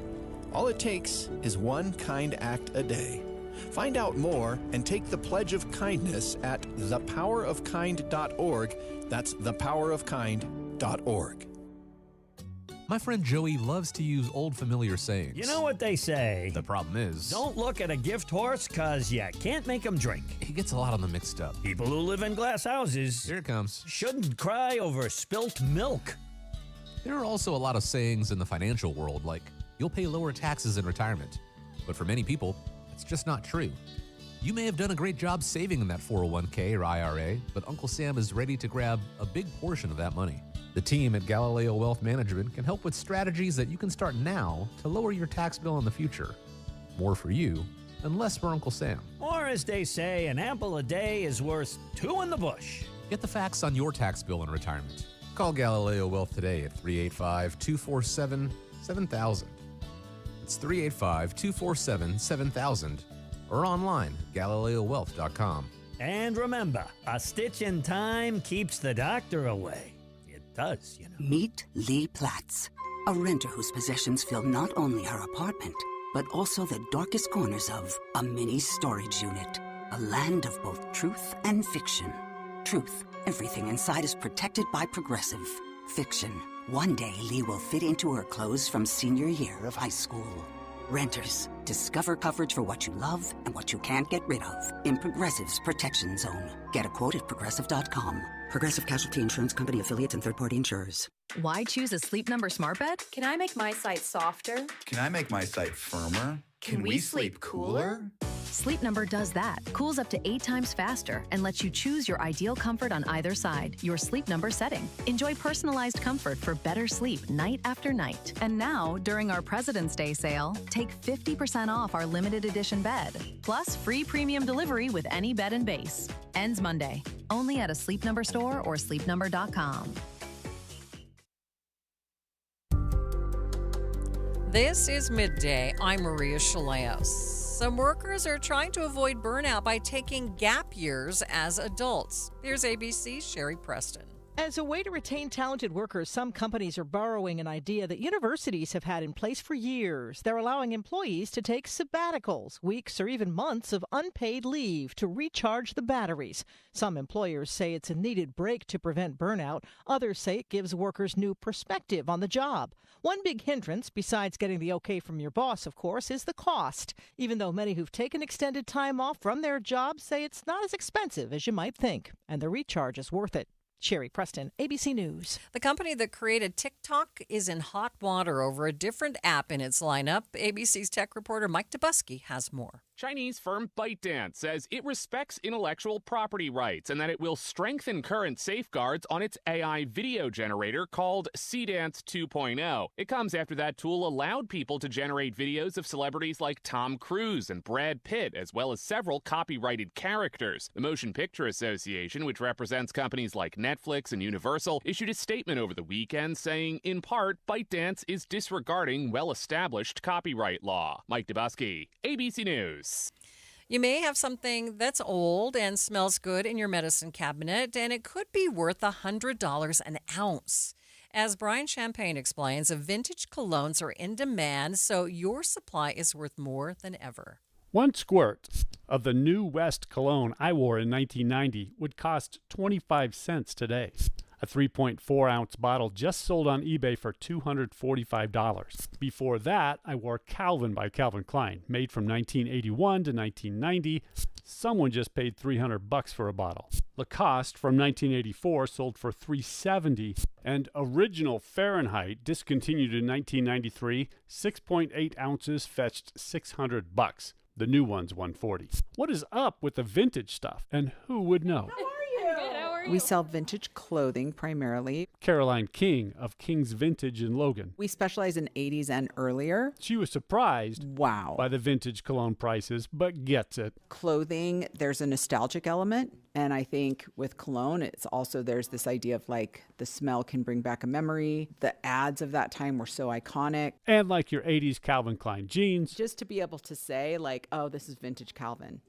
I'm sure that is like the cachet of it. We both had heard that old cologne goes bad, so... My current video I'm working on is I'm trying to make plants glow. We called up Tech Kindness YouTuber Ben McAdam Gorham. He has a chemistry degree and says cologne has top, middle, and bottom notes. The top note evaporates the quickest, so this would be like your terpenes and your citrus-based scents. So that's why if you have a very citrus-heavy cologne, it's going to degrade faster. Gorham says UV light and chemical breakdown will take their toll after 35 years. Maybe if it was stored perfectly in a very low-light condition, perfectly sealed, and a very cool place, it could still smell very similar, but I doubt that it's going to smell the exact same way. He says the newer colognes have better tech and will last longer. Because synthetic chemicals are less likely to degrade, they're more stable. The fastest price jump we found? Our fight has only just begun. Trump cologne sold for $250 last July and more than doubled by November. Brian Champagne. The scarcity is what makes it special. KSL News Radio. No. You know, I'm just wondering, because I used to like the citrus notes. Yeah, If I bought this stuff from 1990 now, right, would it just smell like rubbing alcohol? It would. I think it's absolutely true. Like, I've had colognes that I've had around for a while, and they just don't smell the same. The little sample things that you take with you when you travel. Oh, And then you open it up and you go, ooh. I'm going to pass on that. Okay. I just want to know if I'll fit into those vintage jeans that I had way back when. Money-saving tips for Maria. There you go. Jeff Kaplan up next. KSL FM Midvale. KSL Salt Lake City. From the KSL Common Spirit Health Studios, this is KSL News Radio. Utah's news, traffic, and weather station. Good afternoon, 3 o'clock at KSL News Radio. I'm Jeff Kaplan. It is windy out of the south, 25 miles an hour, 59 degrees. KSL's top story, a preteen cheerleader and her mother are dead in what police are calling a murder-suicide. The two Utahns were found in their Las Vegas hotel room when they failed to show up for a cheer competition. KSL News Radio's Heather Peterson with the details. Utah Extreme Cheer posted on Facebook on Sunday that Addie Smith and her mother didn't show up for their competition. They called police, and security at the Rio Hotel and Casino performed a welfare check at their room. Las Vegas Metropolitan Police Homicide Lieutenant Robert Price says they were found shot to death, and there was a note. The mother shot